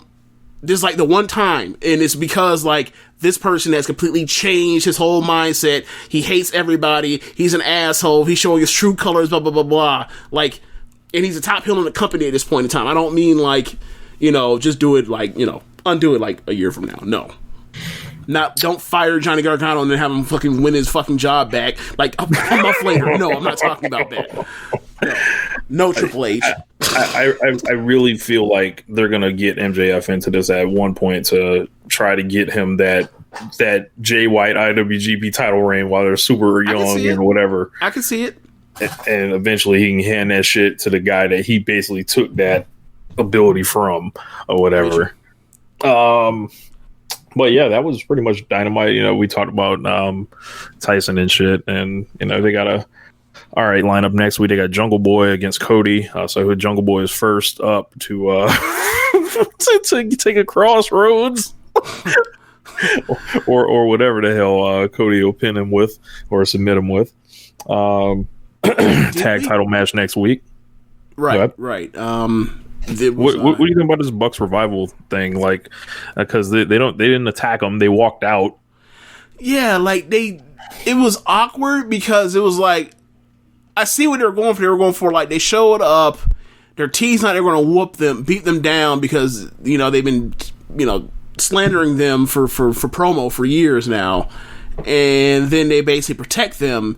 And then, like, the Young Bucks, like, go to shake their hands, but by the time they get to shake their hands, like, they turned around, and then they turn around to check their sixes, and they see that they're up and they progress, which means, like, it almost feels like they were about to beat them down from behind themselves, the Young Bucks. And it's like, I see what you're going for, but, like, in execution, it felt awkward. It mistimed. So, whatever. I mean, I don't know. Like, just get to the match. I don't care. Like I'm like the melodramatic stuff with the Young Bucks. Like it's very good a lot of the time. Like, you know, especially what happened when we finally got to that Ross sit down with you know, the Young Bucks and Kenny and Hangman. Like that's the time I actually finally felt that feud and what they were going for. Before that, I was just like, I feel like they're just being like fucking childish, all of them. I feel like Kenny's just like, I'm just trying to keep the peace, and y'all acting like hoes. But you know, then it finally clicked for me, and it's like, I still don't really understand the Hangman stuff, but like, I definitely get the frustration from the Young Bucks because Matt's is a very good promo. But getting to this is like, you know, I think next week they do FTR. I don't want to call them a revival. They're doing a sit down with Shivani. Shivani, not Ross. Okay. Shivani, not Ross. Okay. Yeah. So that'll be interesting. Yeah. Yeah, that'll be interesting. Yeah. Anything else on tap? There's a tag title match. As we mentioned, Havoc and Sabian. They are facing Kenny and Hangman.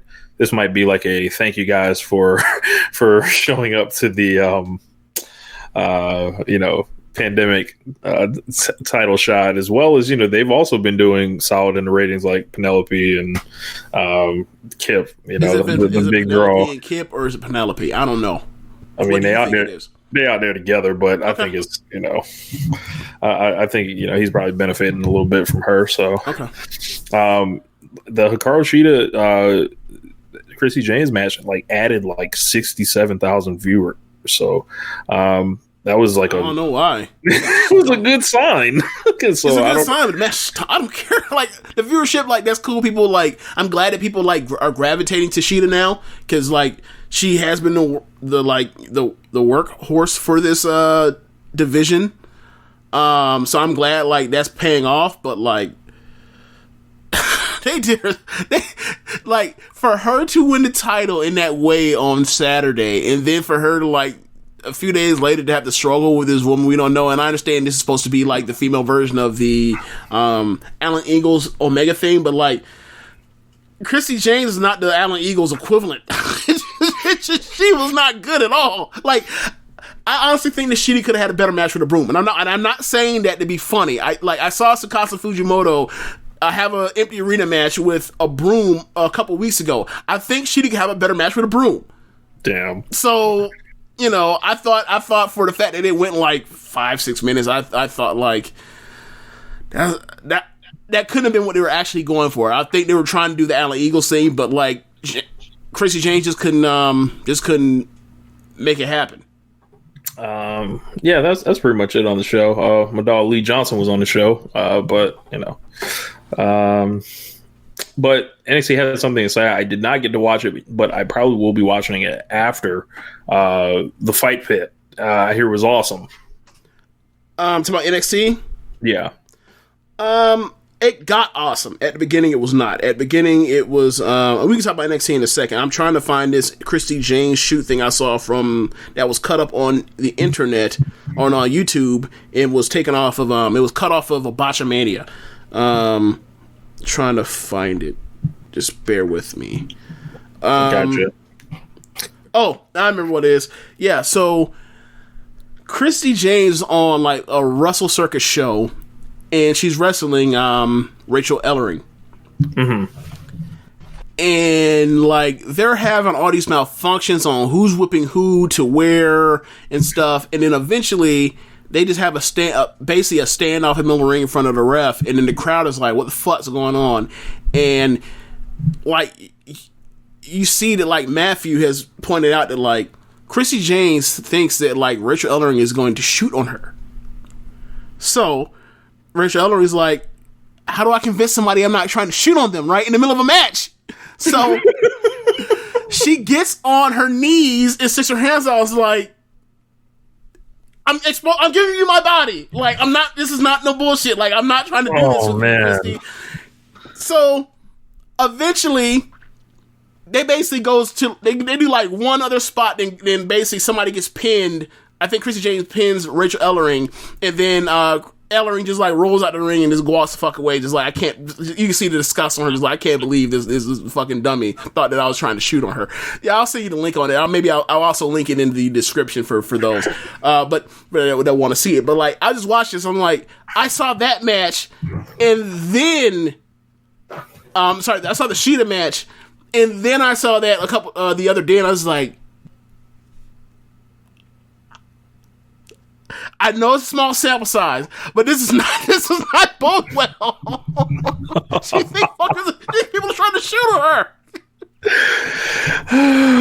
So I don't know. Speaking of shoots, you know what I just thought about? Deonna Purrazzo recently signed with Impact. We might get that Deonna versus Tesla. I never Part thought, 2. Yeah, that could be a thing.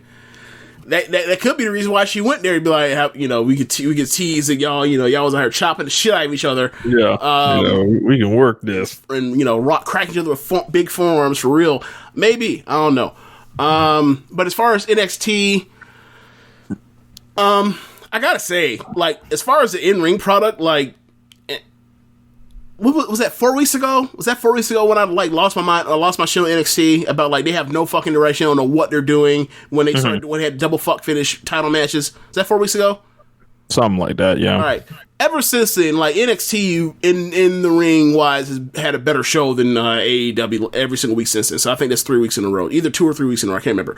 I think a lot of that has to do with AEW like building up to and getting and coming down from their pay-per-view, which is like, I mean, look at NXT's history of revving up to a pay-per-view and then getting away from it. Like, that was the one, like, going to the February pay-per-view, that Portland pay-per-view was like when they fell off a cliff, booking-wise. Getting to that destination and trying to go from there. But anyway, Johnny won a squash match against somebody that's in Evolve. Before Adrian Alanis. Right, and he teased if he was about to call him Adrian Adonis. Mm-hmm. Before he came out. But yeah, he's like, I send the Johnny Gargano Invitational. Anybody come out here in the next few weeks and we can, wrestle. So he squashed that dude. He sold for him for a second and then hit him with a super kick and then slapped on there. Gargano escape, whatever. Ciampa squashed a dude later in the show. Leon Ruff, also the Skulk. That's who he squashed. Scarlett was out the whole match, and like the last 2 weeks, he's selling as if he's actually like scared of Cross.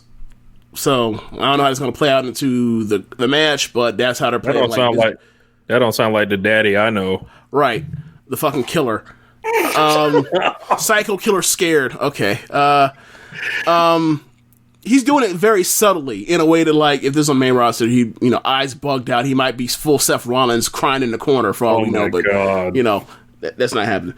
Oh, great. CNN showing Aaron Garner's getting murdered to remind us of what happened to George Floyd. Great. Anyway, so also in NXT was a tag match between Io Shirai and Rhea Ripley versus Charlotte and her mystery opponent, which turns out to be Chelsea Green. I thought it was a good match. You told me what the finish, or you spoiled me on accident about the finish, and I saw the finish. I was like, okay, she rolled her up and put the legs up. It's like, whatever, I don't care. Thought it was a good match. Why can't we beat Chelsea Green here? Meanwhile, Io Shirai is in the title match. Because they're lazy. Well, one, there's clearly a directive like Charlotte would be doing no jobs until like it's time for her to depart, if that, right? She might be on Ronda Rousey. I ain't putting nobody over.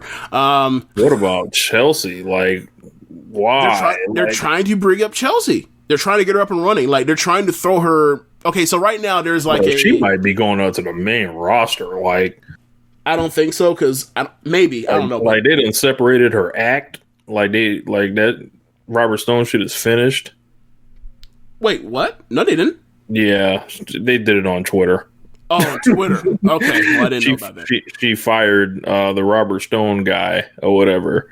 And like a lot of people were speculating, like, yeah, she might just go ahead and go to Raw. So is she going to be Charlotte's lackey? Do you think she's going to basically pull like that Dana Brooke role? Shit, maybe. I wouldn't look. It was one thing when like she was the Charlotte, and then like single A was going to be the Dana Brooke. Now it's like, damn, life comes at you fast. Yeah. I mean, I don't know what they do with that, but this got all the signs of, damn, we all feel bad for Io Shirai, because not only did she have to do all the jobs leading up to the match, she's gonna be the one pinned in it too. Probably. Either she's gonna be the one pinned, either she is going to be the one that takes the pin in that match for either one of them, or she wins, which is like, what a mind fuck that is. Right? Either she's taking the pin for one of these two, or she wins and both of them move on to the main roster. Yuck. That's what it seems like. So basically, like, there's a top three of Io. I almost said Mayu. Io, Rhea, and Charlotte at the top in the main event scene in the women's division, and then underneath that is this upper mid card that is right now Candice and Mia, and they're going to have a match next week. Tegan Nox has aligned herself with Mia, and also Chelsea. Like, she's basically like galvanizing the babyface side right now. For what, I don't know. Then you have Dakota and Raquel together. You want to talk about the bump? One of the scariest bumps of the year in 2020. Oh yeah, Shotzi Blackheart. My God, I saw that and I was like, man, is it Miz guest coaching this week? But my whole thing is, like, I watched it. I saw it today. All right, I didn't see it. I only saw you talk about it, but I saw it today, and my thought was, she outjumped where they were when she set up. So it's like, I don't know whose fault that is aside from hers. Like, they were there, they still stayed there. She turned around, she jumped, and then she jumped way further than, like, she went for a coffin drop off. For those that didn't see it, she went for a coffin drop off the second rope onto Dakota and Raquel that were on the floor. And they were basically getting up together in the same spot. She looked back, got up, jumped off the second rope, and then, like, she overshot her target. So it basically looks as if, like, it's almost as if, imagine someone getting, like, German suplex thrown off of the second rope onto the fucking matted floor. Bro, it was, I thought she was dead, but she got right up and finished the match. These wrestlers cut different, bro. Like, I wouldn't be doing no type of dives like that in it, like, limited empty arena or whatever. They had all these people standing up for hours in the audience. Like, that ain't enough adrenaline for me to be, doing that.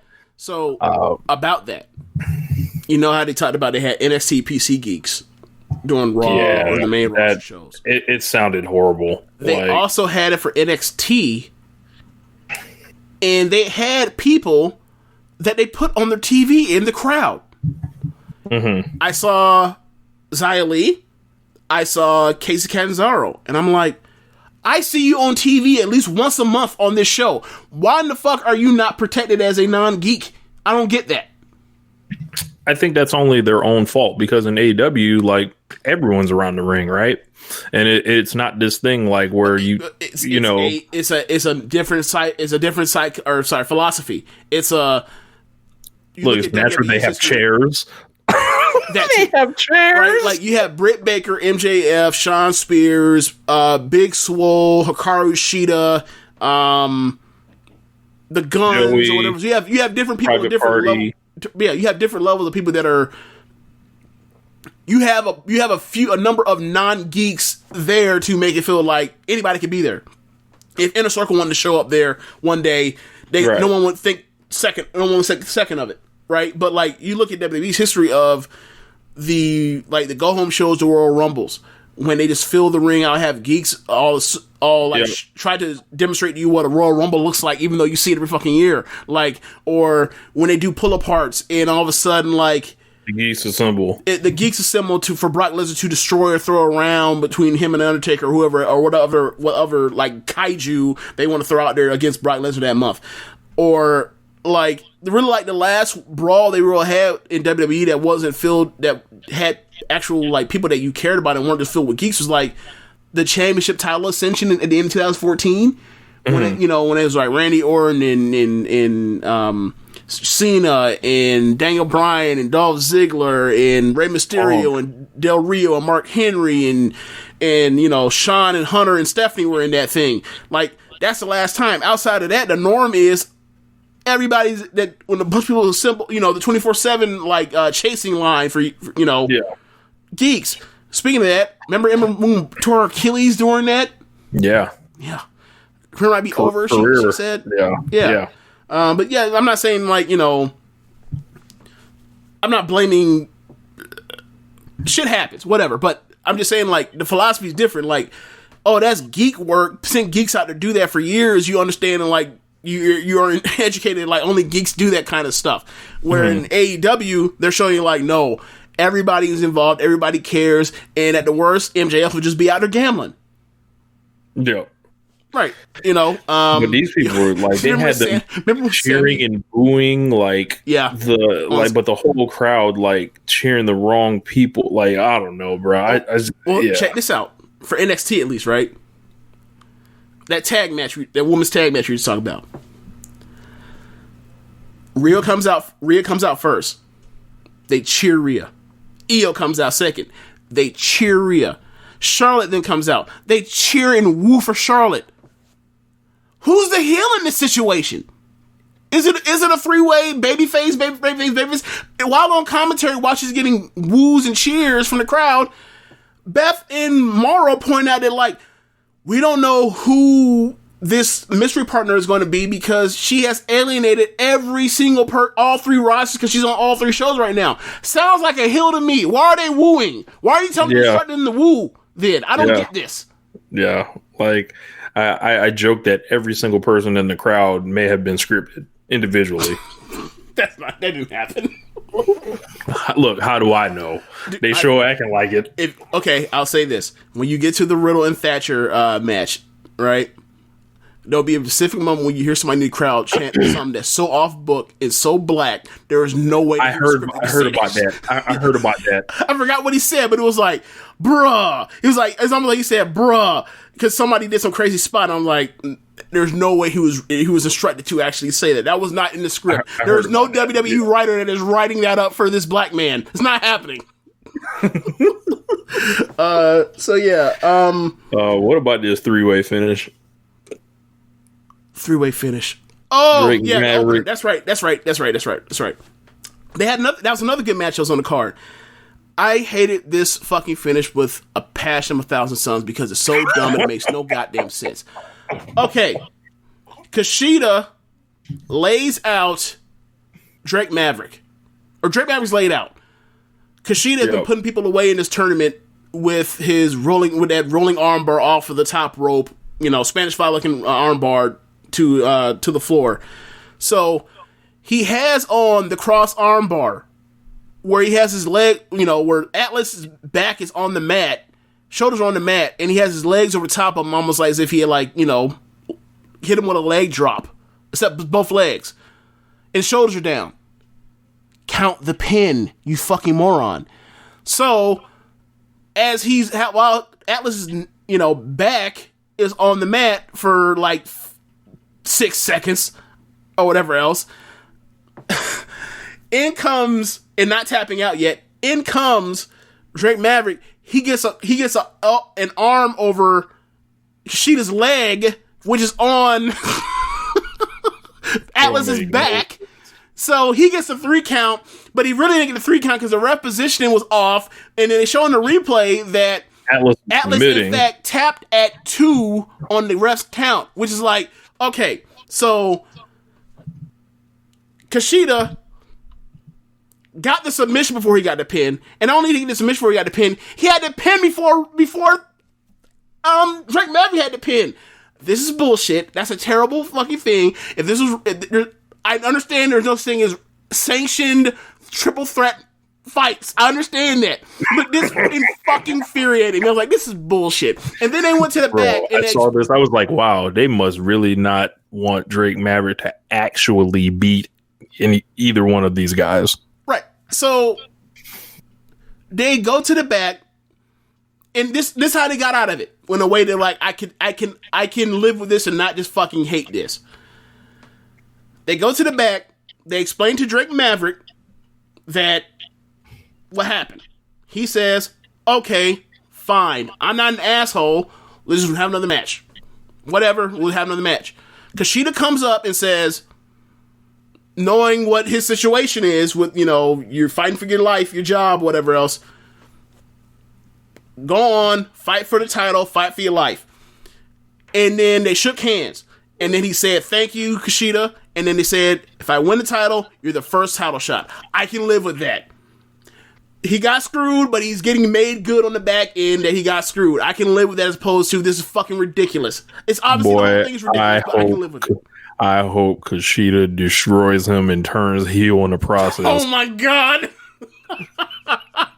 Puts an arm bar, breaks his arm, sends him out of the promotion. One thing about that match. One thing I liked about this match until the finish. I really enjoyed that match until the finish. He came out and he was selling the arm injury that Kushida gave him last week when he basically rolled him up in a schoolboy after he had the cross arm breaker on him. So, like, they're doing some cool stuff with Drake Maverick in this whole tournament or whatever else, aside from the times when they were, that 1 week when they just basically said, no, we don't, 3-minute matches, fuck y'all. Like, once they got corrected this, like, everything around Drake Maverick on this in this tournament is I've enjoyed except for that finish. Other than that, I've enjoyed it. So next week it's him versus El Hijo del Fantasma. He came out and shook his hand after the match after he won. So I don't know if this is where we finally get the goons finally ascend or whatever happens with everybody comes back out. Yeah, I don't know, but we'll see. And then talking about the fight pit. Okay, so remember the NXT cage looks. The NXT Full Sail cage looks like it's a smaller cage. Yep. It's basically just It's basically the NXT cage with scaffolding around it to make it not look like a cage, but it's the same cage. And they took the ropes down, but this posts are still there.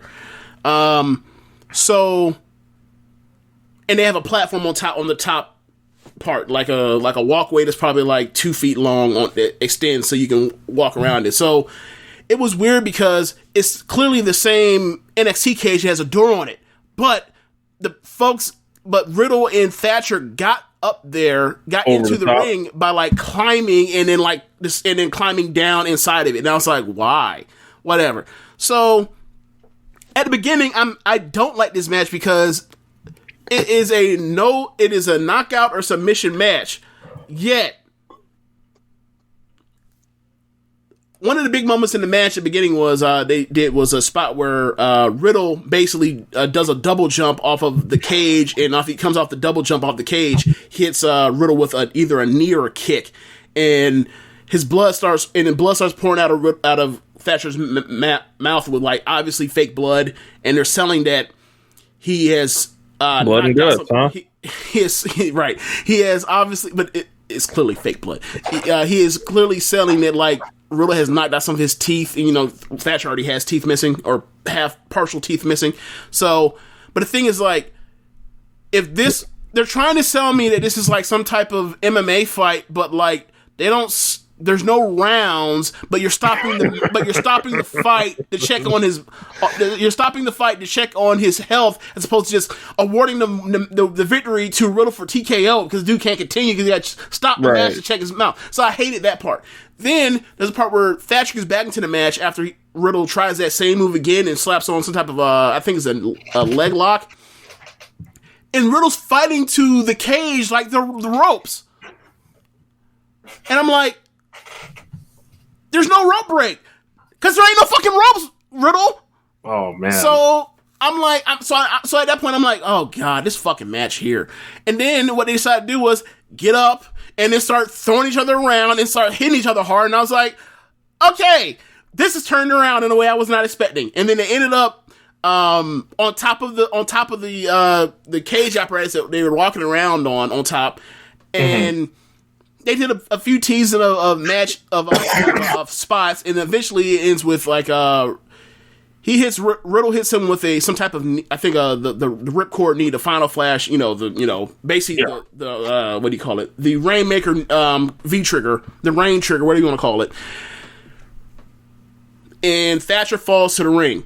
Riddle then hits that floating bro, that almost like the corkscrew deal that he does off the top rope. He hits that off of the top of the cage or platform or whatever you want to call it onto him, and then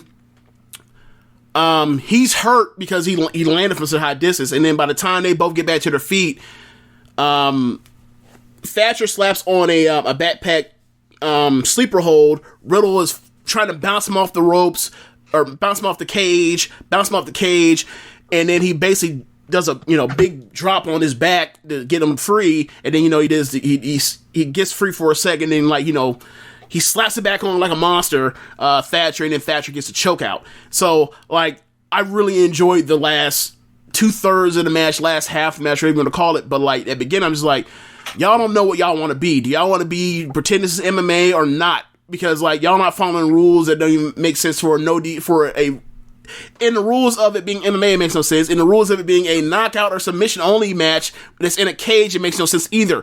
But once they stopped with that nonsense and it became something that resembled a wrestling match, it started clicking in a big way. Hey man, just do me one favor, NXT. Do not put Gargano and Ciampa in the fight pit, please. Please. That's another one. I don't want to see it. They better never have another match again in NXT. They better never have another one. Oh my God. You told us it was the last one. Do not give us another one. No one's asking for it.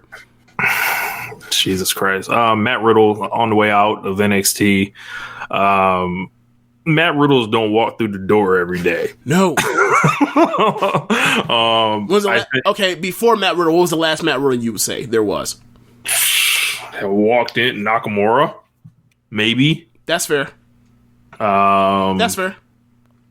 Like you walk in and you just fucking know, like, okay, like it would be a tragedy, like, or like only a dumbass could fuck this up, in which Nakamura they kind of have Ricochet, kind of you could say, but Riddle never holds either singles championship in NXT. Yep.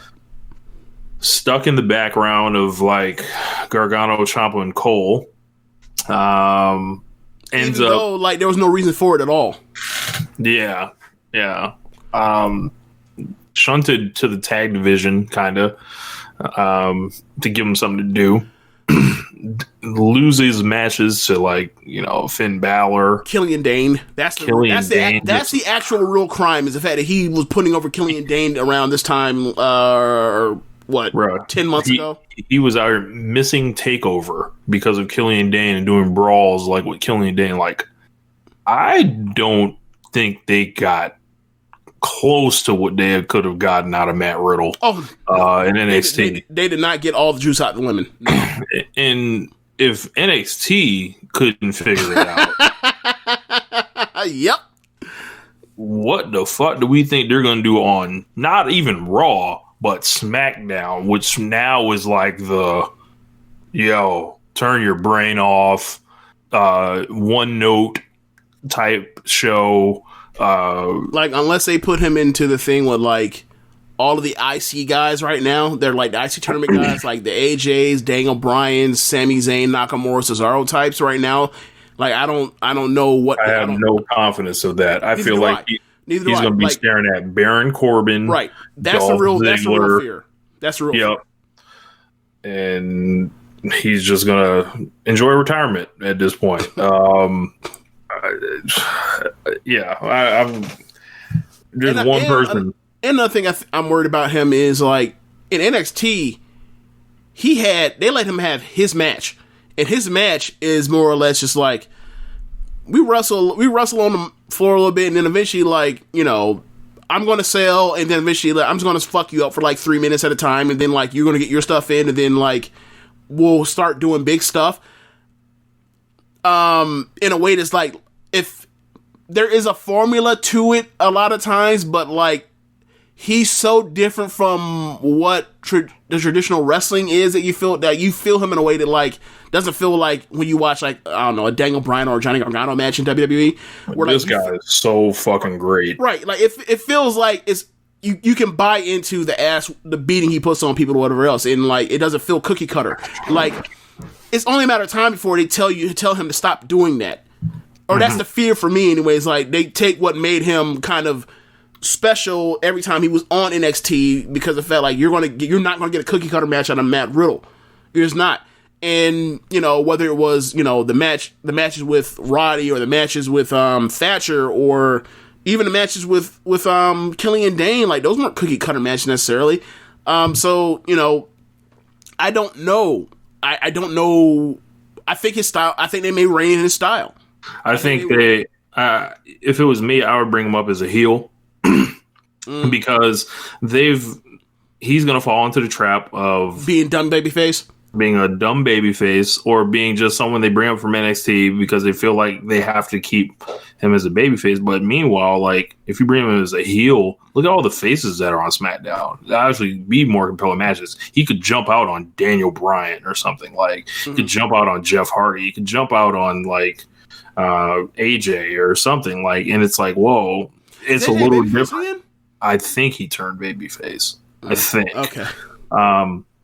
But I don't watch that show, so yeah. If it was me, I'd bring him up as a heel, and then, you know, transition to being a babyface later. But just starting him as a face, and I can see they're gonna like airbrush everything over him that strips what makes him special. Yeah, like you can feel them. Like, I think the thing that worked for him, especially at the end when they started actually trusting him, like on the mic, was that like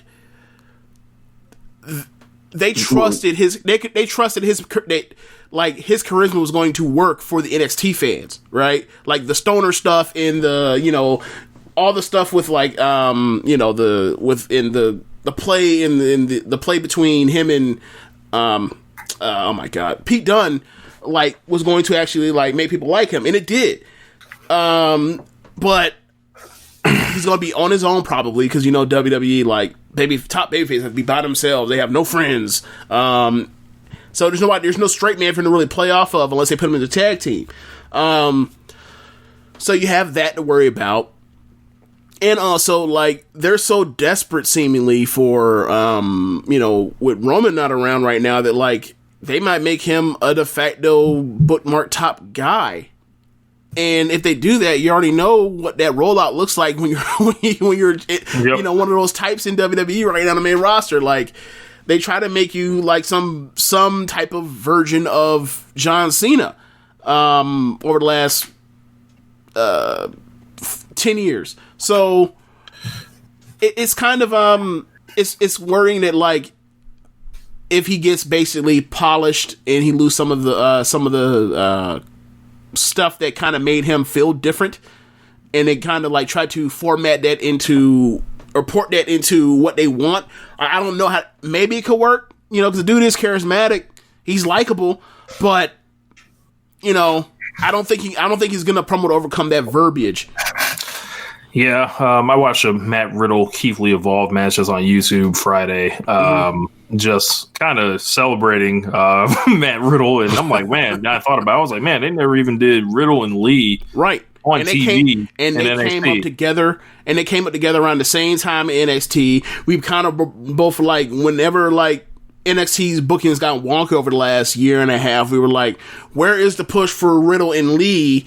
And we didn't finally get it until November of last year, and like they went with the guy that we thought they wouldn't go with, which is like, cool, that's surprising, but like you could have just pushed both of them and put them in different like spaces or fit them on different quests.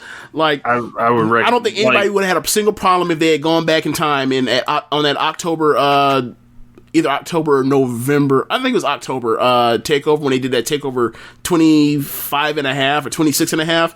Like, if they had just belted Riddle there and then gone from there. Yeah. Like, the person to be getting out of NXT right now is Adam Cole in the Undisputed Era, not Matt Riddle. Matt Riddle had plenty of other programs to do. Speaking of that, right? But there's something around this that's causing this. Like, is it because they think they want him to re-sign? They want him to re-sign. Eventually, they got to show those guys the money with the main roster. That's what I mean by resign. With the NXT. So, like, they're not going to start paying you main roster money to be in NXT, like, unless you've already been on the main roster. Adam Cole is eventually going to have to come. They're going to have to come to that decision with him as well. But in Cole, we know, is all over, like, you know, these streets right now, showing up at these AEW parties. So, like, do you think that's intentional, or do you think he was just there with Britt? or both. I think it might be both. I think he is a worker. And I think if he has those pictures out, they're going to be like, well, somebody going to open the wallet. Well, the way they were done, it was like they were shot. They were like, he wasn't actually. I only saw one picture. He wasn't in them, but he was. Right, he that's was what I mean. Like it was almost like some, Loch Ness monster shit, where it's like he's just like off in the corner. Or Bigfoot would be the better, especially like you tell me take a picture of y'all tripping or camping through the woods or backpacking through the woods, and all of a sudden you see like, who's that in that corner? What is that? Is that? Oh, that's the elusive Adam Cole. Like that is elite level working. That's what I'm saying. If that's what he's going to, if that's what he's trying to do, then like hats off to you, because that's gonna work.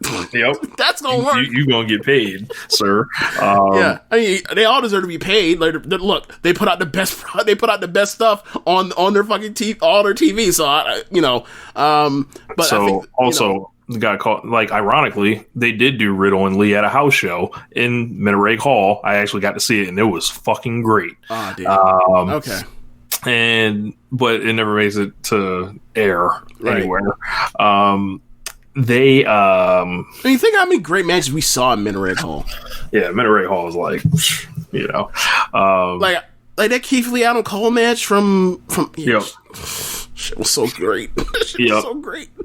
Then I just saw a takeover level match.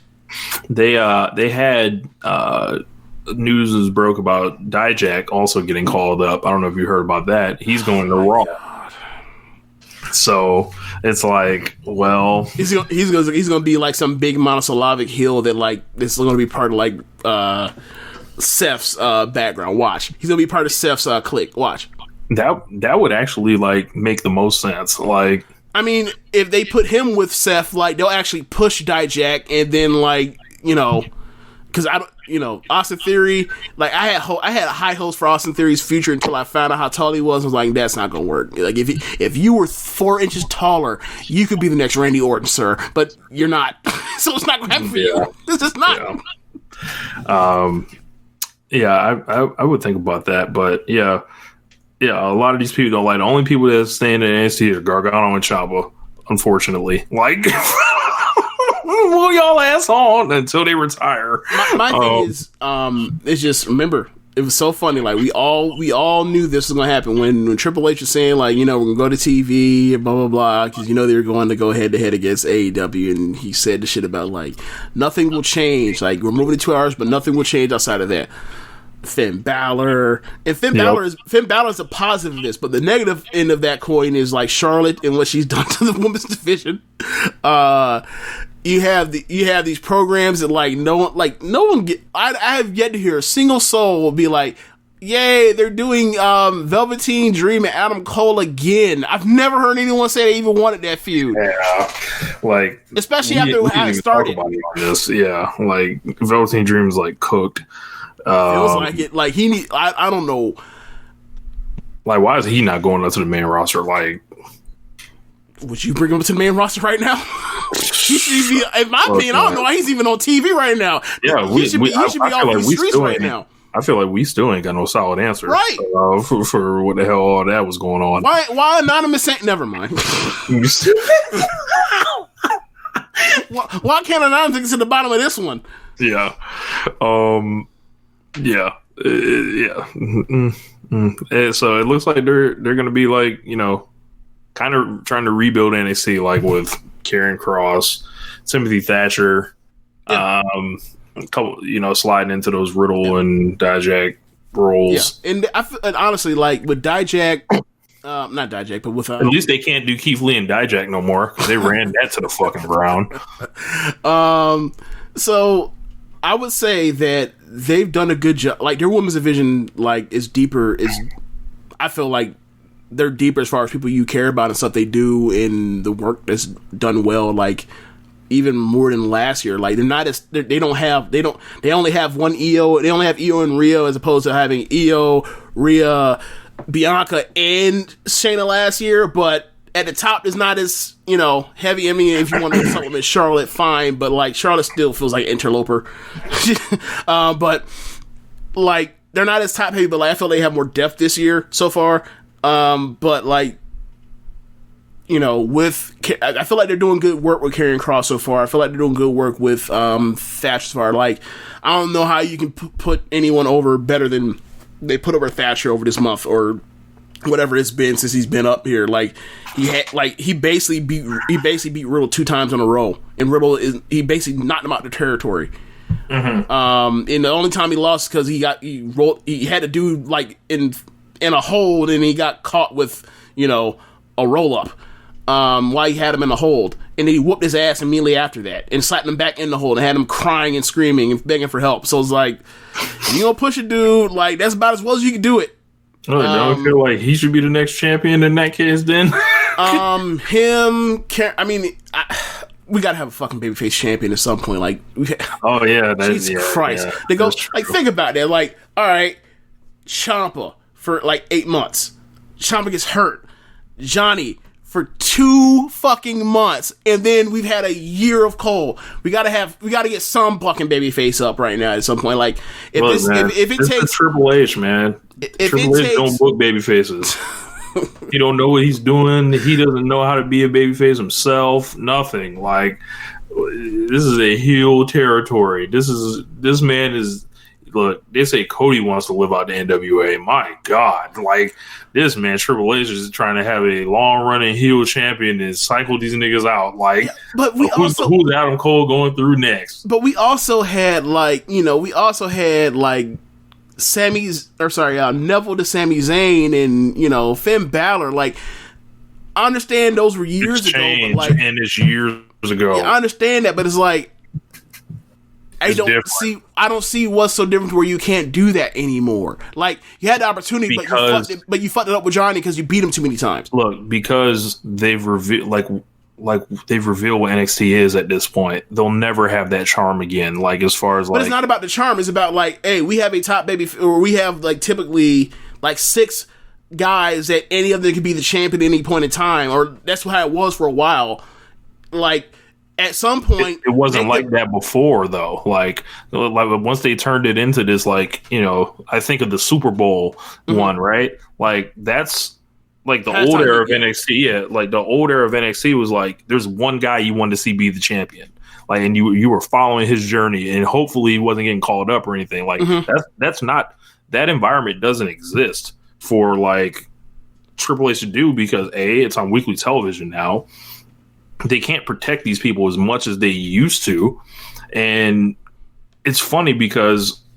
But nobody really gets... I get what you're saying, but I feel that... I get what you're saying, like, the whole thing is a journey to someone winning a championship, like Sami Zayn, for example. I get you. But, like, the fact that you have more options to put the belt on people should mean that it should be in babyface's hands for longer than 2 fucking months out of 2 years. Like, and that's the same thing they got themselves into with Charlotte and Shayna. Like, it's happening on both ends now. Where it's like, okay, you had your Bayley run, you had your Asuka run, but from here on out, now it's like, we're going to beat you at the top. We're going to beat you over the head with these baby faces in these matches, these heels in these title matches, and like, they always find these fucking easy ways out, with Undisputed, or it's thing 1 or thing 2 for Shayna's perspective, and like, we just hoard the title, and it's like, okay, well, who is this for somebody to topple? It's like, okay, it was for Rhea, that makes sense, but it's like, that's clearly a directive you got from overhead that's beyond you can control. Yeah, that wasn't in comes Charlotte to now torpedo that whole situation. Like, right? Even in that Rhea situation, it wasn't like people were clamoring. Like, it was anyone but Shayna. It was. They dropped Rhea in the middle of this. We weren't following Rhea for like 9 months leading up to that. Like, that's like a lot of these are snap decisions that are being made. Right, but what I will say is, well, I think the plan all along was to eventually get to Shayna, or not Shayna, but to Rhea. But the thing is, like, it was more about someone toppling Shayna than it was about Rhea winning it. And it's like, look, man, at that point, I don't give a fuck. Look, I celebrated the same way had Bayley won the title over again. Like ding dong, the witch is dead. As when it came to Charlotte, or it came to the Shayna being toppled on that Christmas or close to Christmas episode. Whereas like right now, it's like, who are the top baby faces right now? Who's top baby face in NXT? Riddle's gone. Keith Lee's the U.S. champion or North American champion. Look, it's Velveteen Dream. Velveteen because of like, you know, body of work as opposed to how he actually is right now. It's like in another time, yeah, he could have been champion.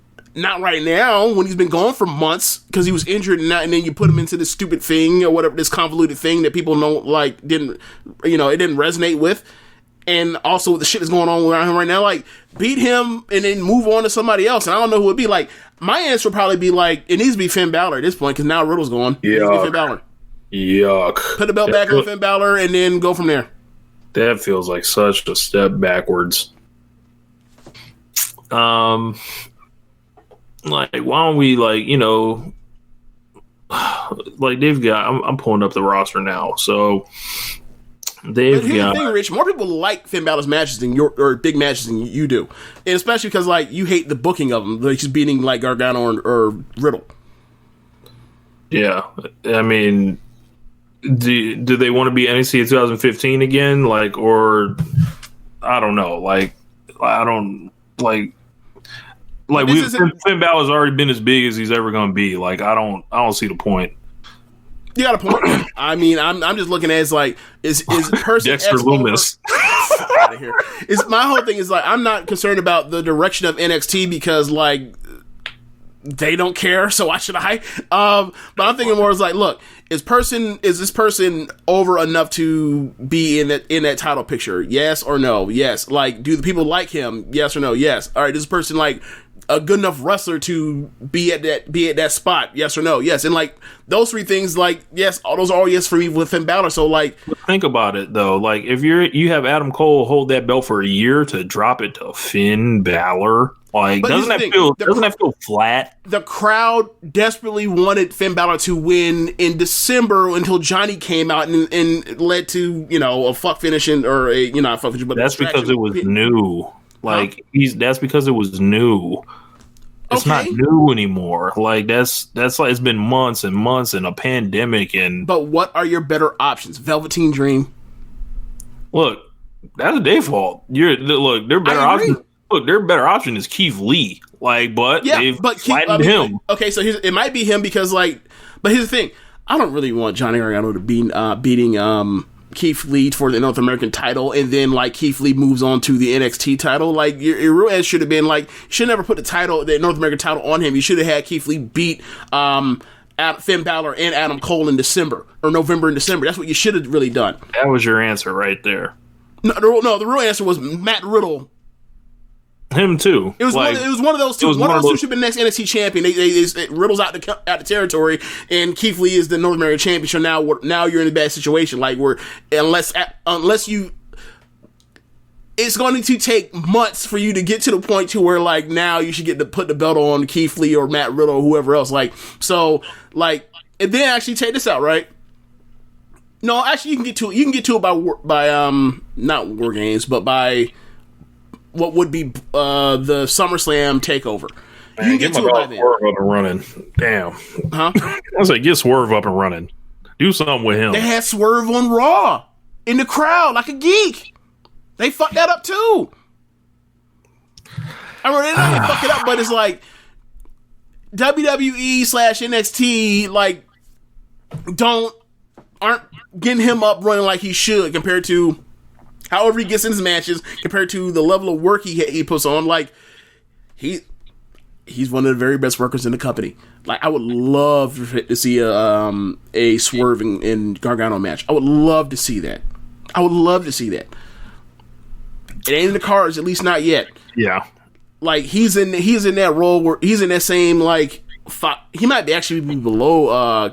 I'm not saying this in slighting because like Grimes when he wrestles is great, but like he's in that mode where it's like they feel like he's not over yet, even though like the crowd reacts to him every time he comes out. It's like, all right, y'all. Whenever y'all decide to do something with this, that's on y'all. Don't miss it. Yeah, do not miss it. I think they make Grimes look like so weak, but it's like once the bell rings, he gets over every single time. Yeah. Yeah. I think that's it. Yeah. I'm trying to think if there's anything for Stardom. Oh, yeah. I think yesterday was Hannah's funeral. But so I believe that their domestic account, I read the translate, and like there are 2 publications that they gave access to, and so one was Samurai TV, which airs their pay-per-views. They're not pay-per-views, they're Korakuen Halls, and think the big Japanese magazine out there, I forgot what it's called, Weekly Pro Wrestling, I think is what it's called, whatever. Mm-hmm. So like those are 2 like official like media publications for anything involving her funeral. So that's really it. Like they haven't posted nothing on Twitter from either accounts.